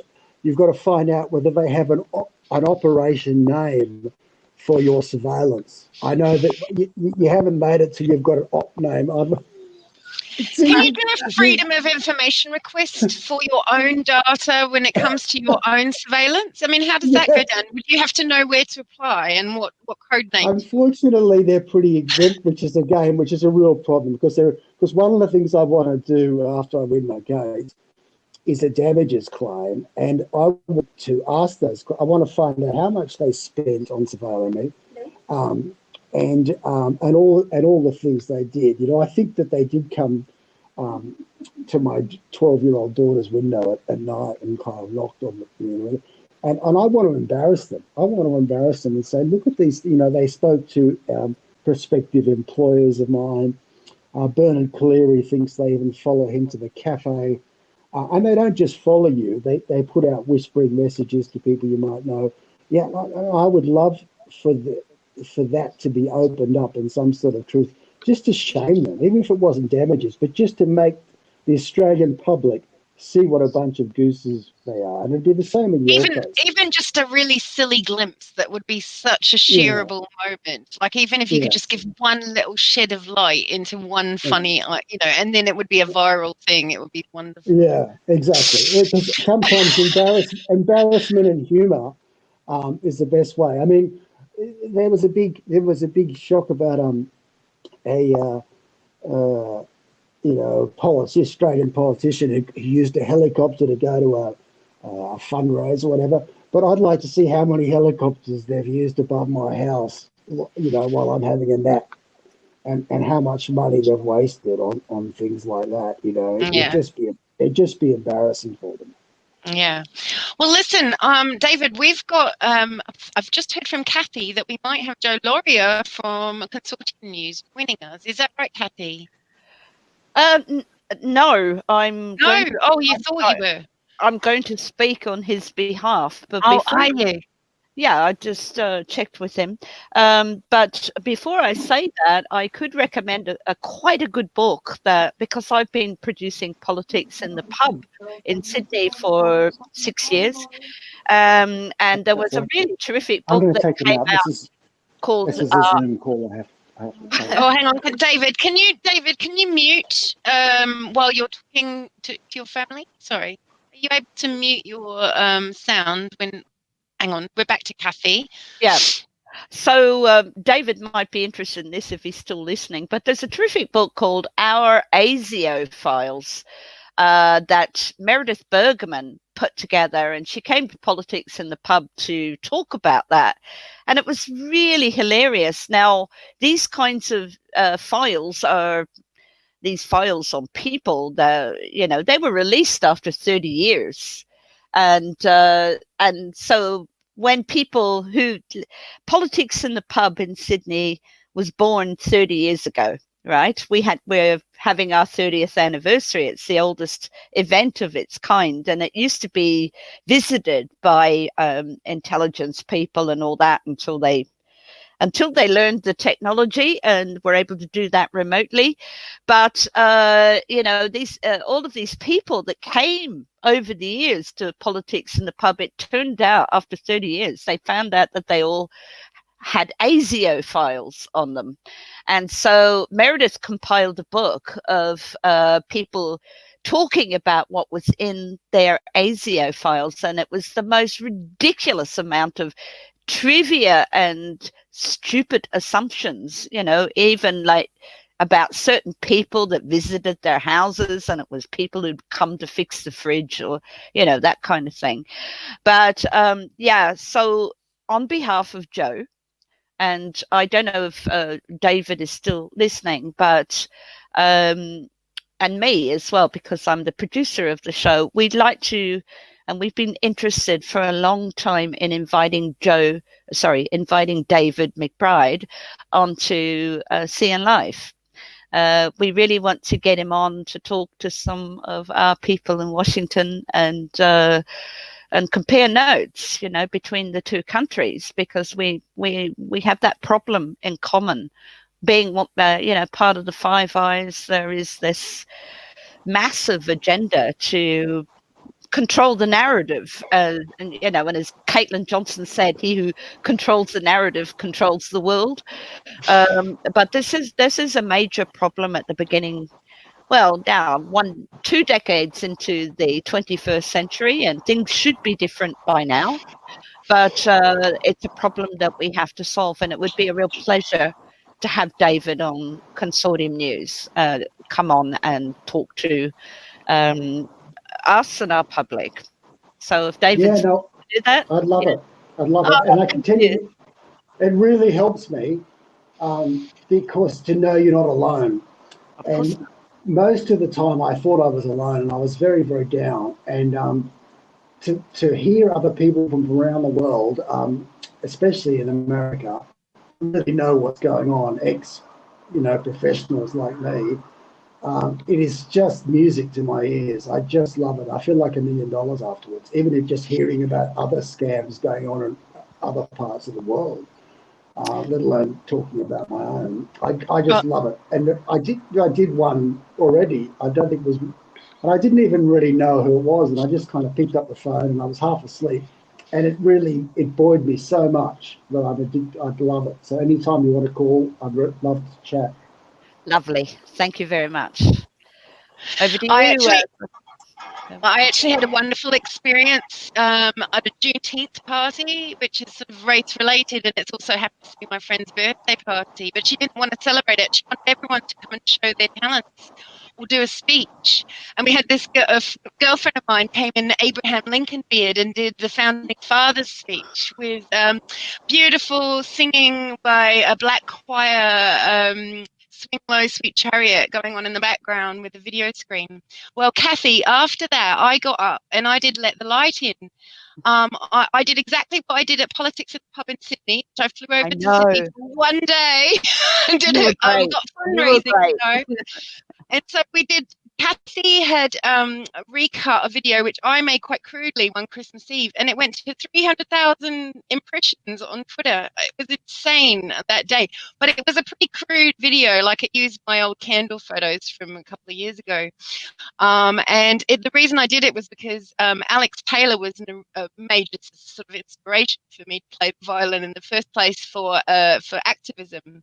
And then he asked me to play it along with this song because he felt it was a bit empty. So I played the second violin part. Well, at this Juneteenth party last week, I played the violin again with the video playing on a big screen beside me. About 40 people in the room. First party since COVID. You know, we're not in the COVID lockdown in New Zealand. We're very open now. And so it was one of the first parties that I've been to. Lots of people all sitting around listening to these speeches, and I did my thing. And I gave a very light speech because I didn't want to go too deep down the rabbit hole on a birthday. And so I just said, you know, if you think this isn't about you, this man, it's about, you know, this is about free press, it's about information. And I kept it quite light, and I just said, you know, anyone can organise birthday celebrations in 62 cities, whatever your passion is, you could do it. I'm just a mum from Island Bay, you know, all that sort of stuff. And I finished my speech. And this woman from across the room, she piped up, she went, well, there's another side to this story. And I heard the S and I thought, oh, crikey, I can't do this in front of kids and our whole families and everything. I can't do Sweden. I can't do this right now. And you know what it was? It wasn't Sweden. It would have been Sweden 2 years ago. It would have been, but no, it was Seth Rich, and a school teacher from my local area comes back at the whole room and went down the rabbit hole with Seth Rich, and it was really fascinating, like a completely different perspective, and it was really well received by the whole audience, especially after Let the Light In, Kathy. It was really, really heartwarming to feel that there were people even in your local community that knew all the same kind of information potentially as you know. It was interesting. So, and in fact, I was going to get Josh to play Let the Light In at a convenient moment, and then we can have a chat and whatever behind the scene. But did you still want to about Joe, what Joe wanted to say as well more? No, the invitation was what Joe wanted. Right. Okay. And by the way, David, I'm in Sydney. I'm the producer of the show, but I'm in Sydney. This is a US-Australian production now. we're claiming part of it. So that's why you're seeing Mark Davis give his revelations here live. That's why you've got Mary Costacadis, Quentin Dempster, and Tony Kevin, former ambassador to Cambodia and Poland. This is why you've got some significant Australians that have got a voice now in that neck of the woods. And is Joe in Sydney, in Australia these days, or is he back in America now? Joe is safe wherever he is. Okay. Oh, okay. We're not saying that. All right. I didn't realise that. I just was wondering where he got to. But No, he's here. He's here. Yeah, yeah, okay, great. yeah. Okay. He's in the Sydney bureau. Okay, wonderful. So I'm glad you were able to invite David, and that all worked out really well, and that's been a really great session. So I've also got some videos through Josh, and if Josh is hearing me, I'm not accessing my chat at the moment because I'm doing a live a watch party on my phone. So I was wondering if Josh would come back in soon and help us with a couple of Facebook links that I gave you before. I found one of Sydney and I found one from Melbourne. But yeah, you also had another. Did you have Let the Light In queued up? Was that? Yep. Okay, well, Kathy, do you want to give an introduction about what you did to the beautiful Let the Light In video, which Yes, I do.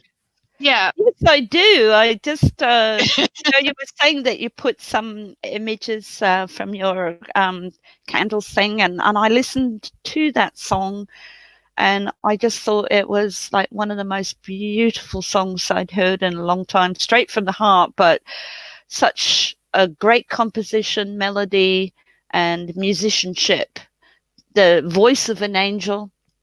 And well, I had quite a lot of images because I've been, I guess I've been making activist films probably for the first time in my life, but since 2010, particularly about WikiLeaks, but other things as well, and Indigenous rights and refugees and all that kind of thing as well. But when I saw this film, I just thought, well, I could maybe add to this, and I had some beautiful images of a film that I did with John Pilger, and I thought that the pace of that would be nice and slow, and time to think of things that would be just right for the meaning of this song. And yeah, it kind of brings a little tear to my eyes still when I listen to it. So well done, you. And thank you so much for coming the whole way from New Zealand to Sydney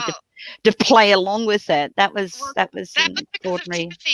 Timothy, who does a lot of the Free Assange, and we've just put out a new version of Yellow Ribbons actually today, which he just recorded. He literally did a fly-by-night. He's driving up and down the country, so yeah. he just came in and did a 20-minute session and recorded this beautiful. I haven't put violin to it yet, but I will for the candles video. And he recorded the Yellow Ribbons in the sitting room in 20 minutes, and then he was out the door again. Right. But yeah, it was thanks to him actually. Is that another song then? To get there to Sydney because it was a crazy thing to do, and I had to be back. Yeah. I think it was a birthday party I had to get back for my children or something, wasn't it? Silly, but is that song "Tie a Yellow Ribbon Round the Old Oak Tree"? Yeah, but we've changed the words. I hope you did it justice. Well, don't like that one. No, what? But. He's done a beautiful job actually, and Fiona Hansen changed the words to make them Julian Assange. Ah, okay. So, and you see, the thing is, it was Christine's. I think Christine started the Yellow Ribbons for Assange idea. Yeah, It's gone so well. We wanted to support it. Truman Human's been doing a lot of work on it, and I've been getting photos in since requesting the birthday vigils, seeing if anyone wanted me to list their birthday vigil. I've been getting loads of photos in from Tasmania. I think I might even be able to talk to some of these people. It might have to happen tomorrow, though, by this time. Yeah. Well, that was very popular. That song was very popular. I mean, the concept of tying a yellow ribbon was very popular in the United States when people wanted, even further back, when people wanted their family members to come back from war. But it was a very kind of light-hearted song, and not terribly good. But so I'm all for culture jamming, but if you can make something better, it's even worse. It's even better. Yeah. Well, we'll try. So I think what we'll do is we'll play "Let the Light In" now, and we won't be able to hear it, but we will have to mute our things for now. But we can go back to chat. Yeah, and Josh, sorry, I'm doing a watch party on my phone, so I'm not accessing chat at the moment. I'll try and do one downstairs. Brilliant. Okay. Okay.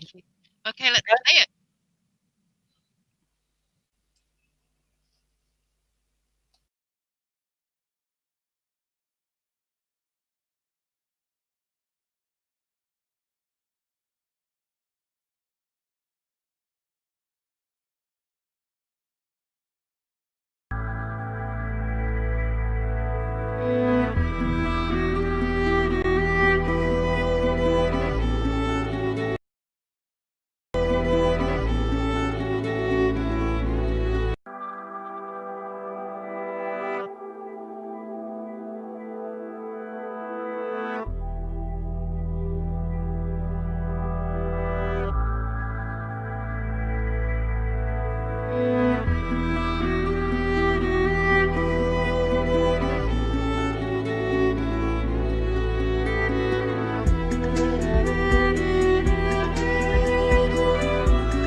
a very passionate supporter of Julian Assange.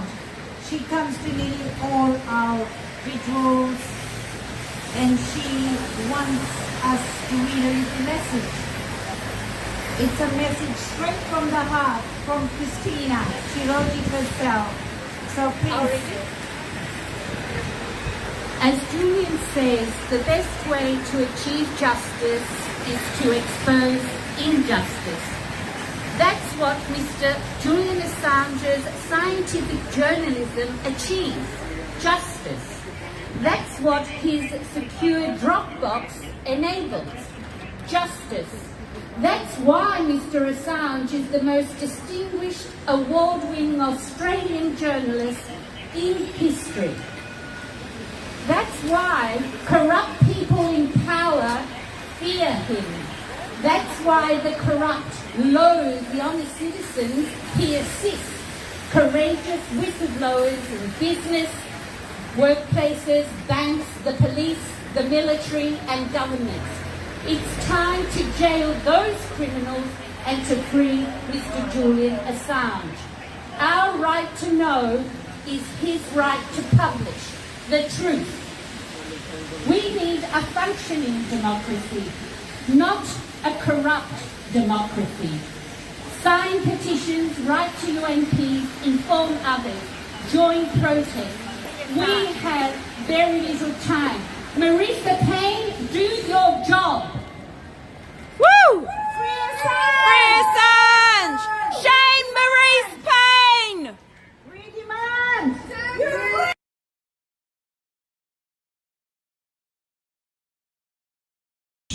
To set up some candles for Julian. We're down here at Bondi Beach to set up some candles for Julian for his 49th birthday. Unfortunately, the wind has blown them out, but you can see there's a lot of support for Julian. Wishing you were here.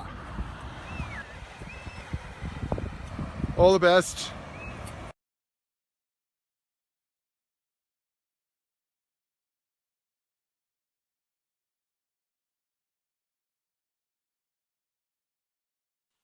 All right, we will be back momentarily.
Okay, everybody, we are at the Parliament and they are sitting today in New Zealand, and we have a wonderful new couple of banners. We've been out on the motorway for 2 hours this morning, and we think probably 50,000 cars maybe saw our sign. We can change the dates in the future, so it's reusable. We have a protest tomorrow at 4 o'clock Cuba Street and Left Bank, and we are celebrating Julian Assange's birthday. How many birthdays is this man going to be locked up for just reporting war crimes? How many? How many for telling the truth? How many for exposing genocide? How many for exposing ecocide? Like, we have just seen all the truth through WikiLeaks, and no other media organisation has had that record, have they? That's right. So can I get in the picture? Someone hold it for me and I'm going to jump in. Oh, thank you, sweetie. Thank you. Awesome. You hold it like that and I'm going to go. That's it. So, huge thank you to Greg and Amanda and everyone from Free Assange New Zealand who made these happen. Yeah. It's still happening. Cuba Street tomorrow. Hi, world. Happy birthday, Julian. It's going to be in 36 cities and New Zealand helped organise that. So please get on board. Yeah! Yay! Free the tree! Thank you so much. Oh, cheers.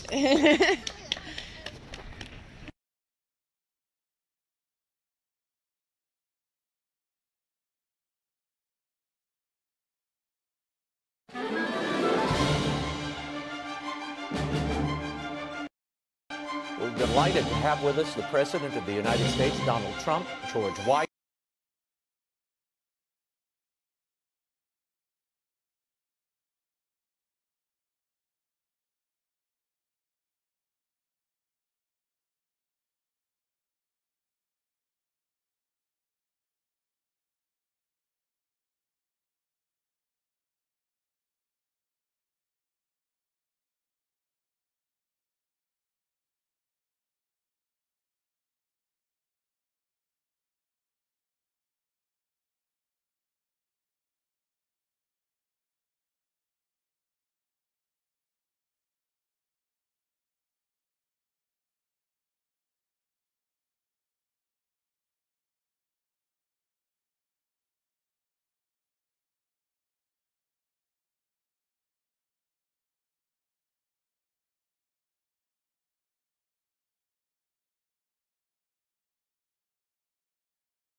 Please get ready for the time. Oh, there'll be signs and wonders. Oh, there'll be signs and wonders. Oh, there'll be signs and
Right, well, we're just finishing up now, and Nikki Hager is giving a talk just a little short distance away.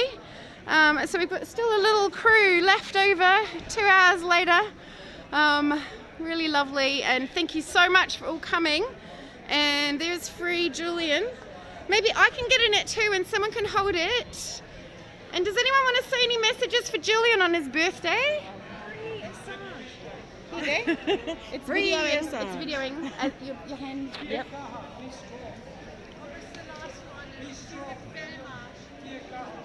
Happy birthday, Julian. We're sorry you have to spend another one in jail just for reporting the truth. I'm really sorry, but there are 46 cities or something like that having birthday vigils or something.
And unmuted.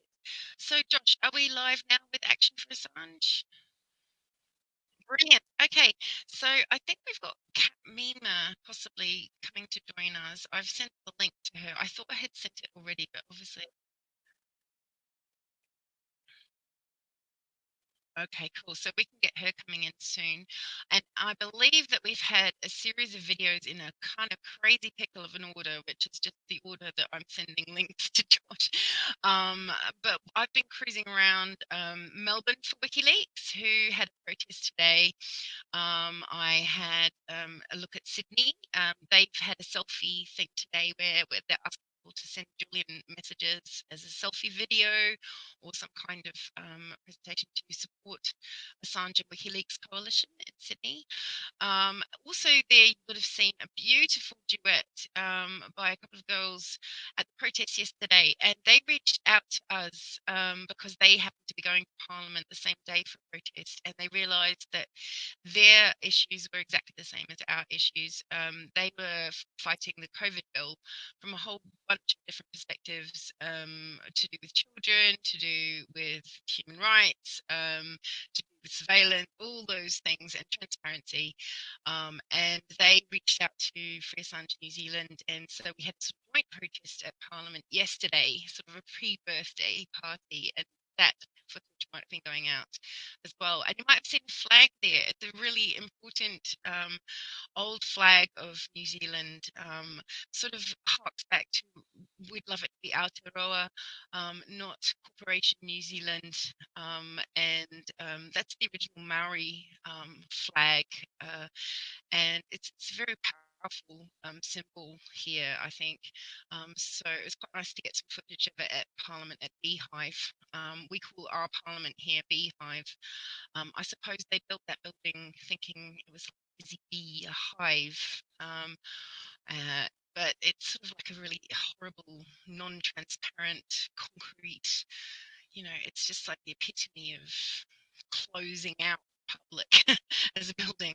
But anyway, so yeah, that footage has all been rolled out by Josh, I believe, in a pickle of an order. And maybe have you been showing some yellow ribbon tree photos, slideshows as well?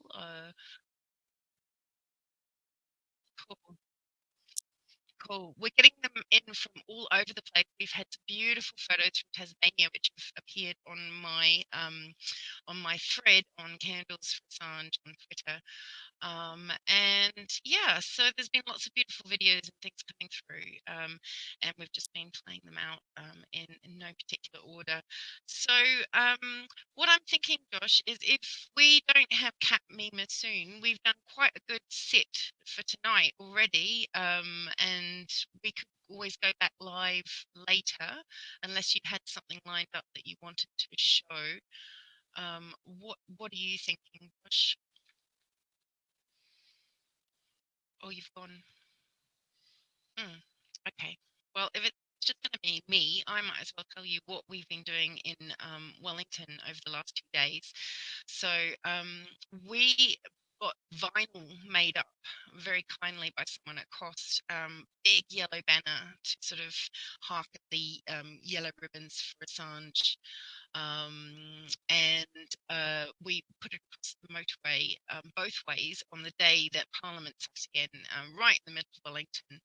And we think probably about 50,000 cars went both ways past that, because it's quite a nice little intersection. It's really close to Parliament. So we did those billboards up, and we kept them up for 2 hours, which was incredible. We thought the police would have us remove them usually probably within half an hour, but they seemed to leave us alone. It was a very rainy day, very windy, very cold, so perhaps they just didn't want to get out there.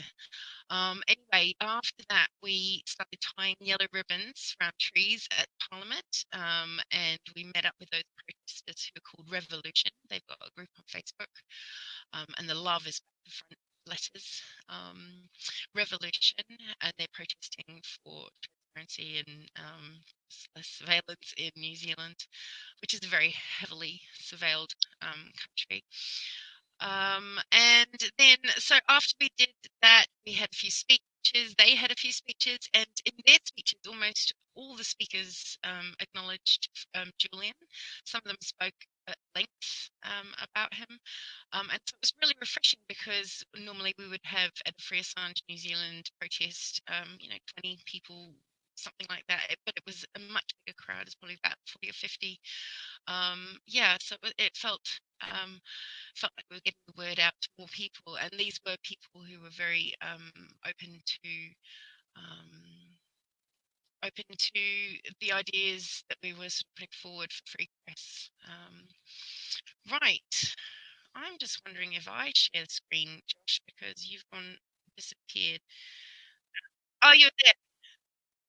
Yeah, so I was just saying, if Cat Mima isn't going to come in the stream right now, and I have,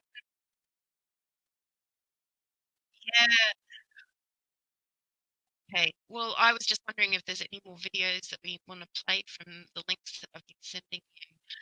The one I'm worried about, the one that I was worried about was for the copyright was Candles for Assange last year. We used Stevie Wonder, and I used 30 seconds of Stevie Wonder at the beginning, and then it goes to Stevie Wonder anyway, but it's a choir singing, and so I thought I might get away with that. But I think even just the track, even just the sound of Happy Birthday, which is a pain. So I didn't know that when I made the video last year. So this year it'll be, well, we'll see how it goes.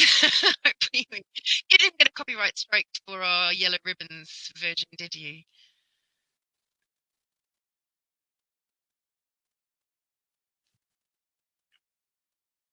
Yeah, have you got some music with that as well? Ah, that's a pain. It's going to be silent, isn't it? Unless we talk through them. No, we can't do that either.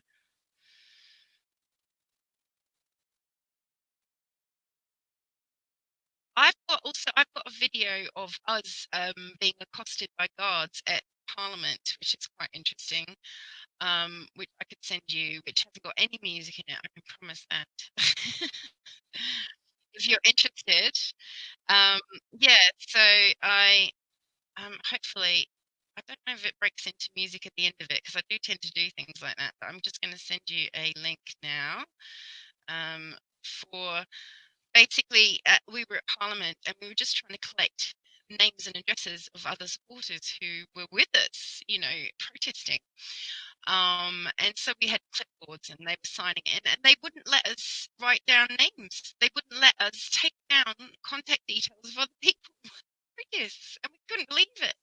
So I stormed into the Parliament and I asked, if I could see that law written down in writing because I didn't understand it. And then they told me that the Speaker of the House could make up the rules on any given day, depending on whatever's going on. And would you believe they told us that we're just simply not allowed to take email addresses. It was completely mad. So I'm sending you that link right now. It's just on my YouTube channel. Are you watching them as they're playing, or do you not get to see them either, Josh? Yeah, cool. So if you just make sure it doesn't cut into music, maybe you could just turn it off if it after the bit. Yeah, because the beginning I'm pretty sure is just, and what you'll see is me undercover recording the guard and what he said, and it's incredibly Orwellian. And I got banned from Parliament that day because I pretended that I was going into the use the toilet. And I forgot to go to the toilet while I was there. So funny enough, because I went to the desk and asked about that law, and the piece of paper that I was demanding that it was got to be written on, because surely it was a law that they'd already agreed on. It was written somewhere, and they hurried me out, and so I never went to the loo, and then they said that I deceived them because I told them that I was going to the toilet, so therefore I'm permanently banned from Parliament. But the trouble was, I think I'd already kind of been banned because of the World Press Freedom breakfast from the previous year, where I came and did an uninvited speech, if you could call it that. Yeah, cool. All right then. So I've just sent you that link now, and we can look at what the guards are like at New Zealand Parliament.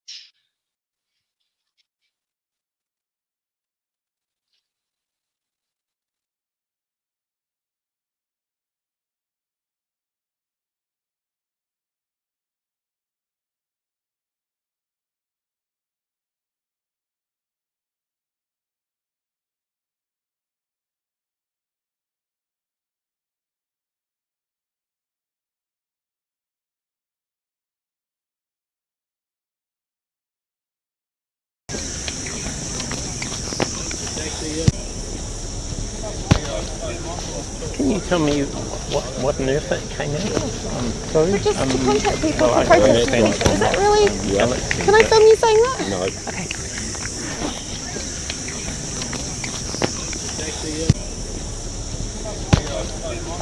Can you tell me what on earth it came out of?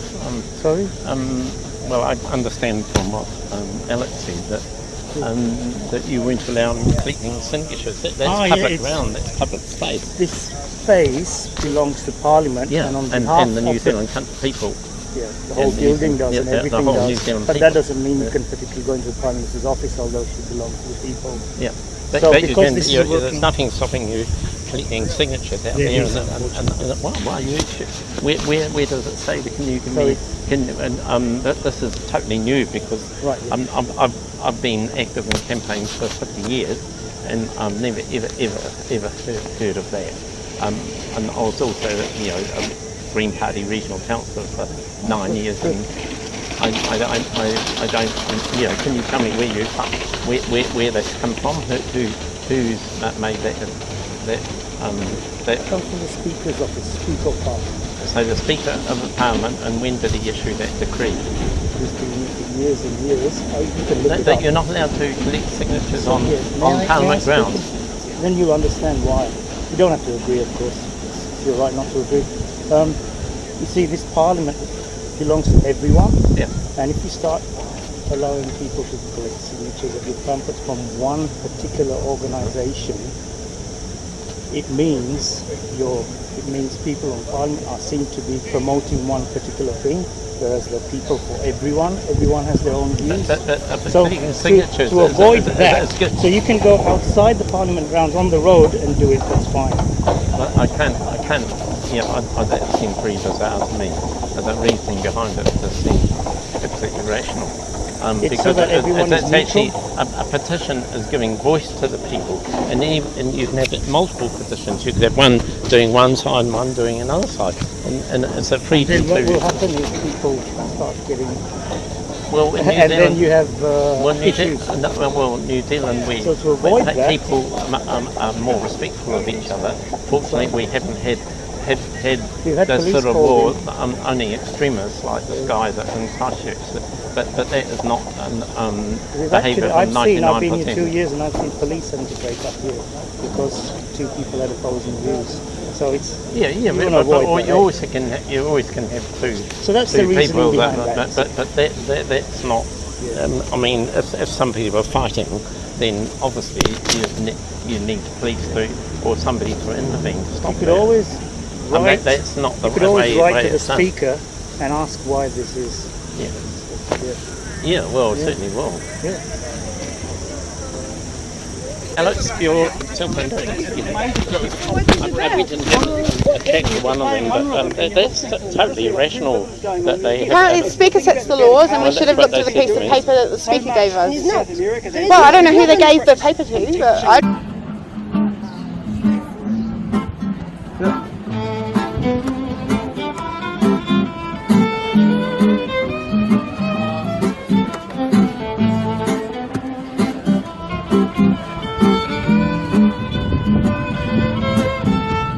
Chasing him yesterday, and he had to stow himself away. He had to take extreme caution, cause they were very strong.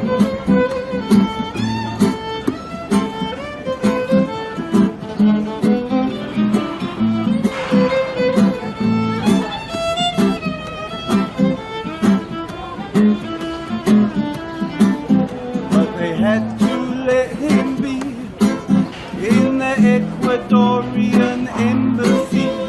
They had to let him be in the Ecuadorian embassy.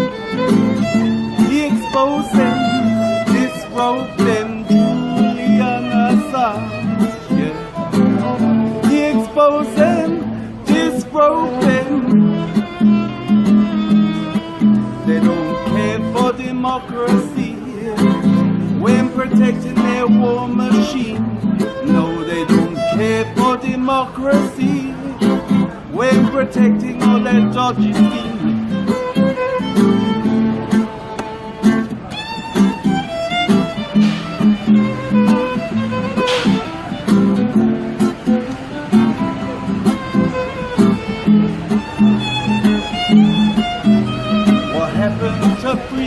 press and freedom to express, freedoms of speech that they apply to WikiLeaks. Now they want him to expose them enemies of their state. Now they want him to expose them because of Russiagate. And he exposed them, disrobed them, Julian Assange.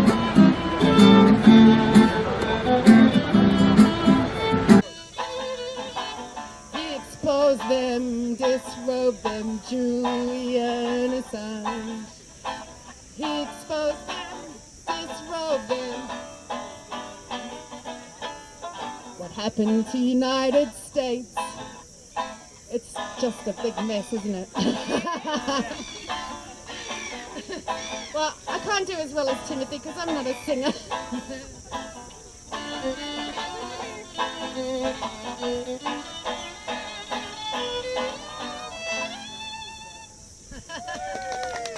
I tried.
Right, so hopefully you've just seen about 9 minutes of a Free Assange New Zealand video that we put out quite a while ago.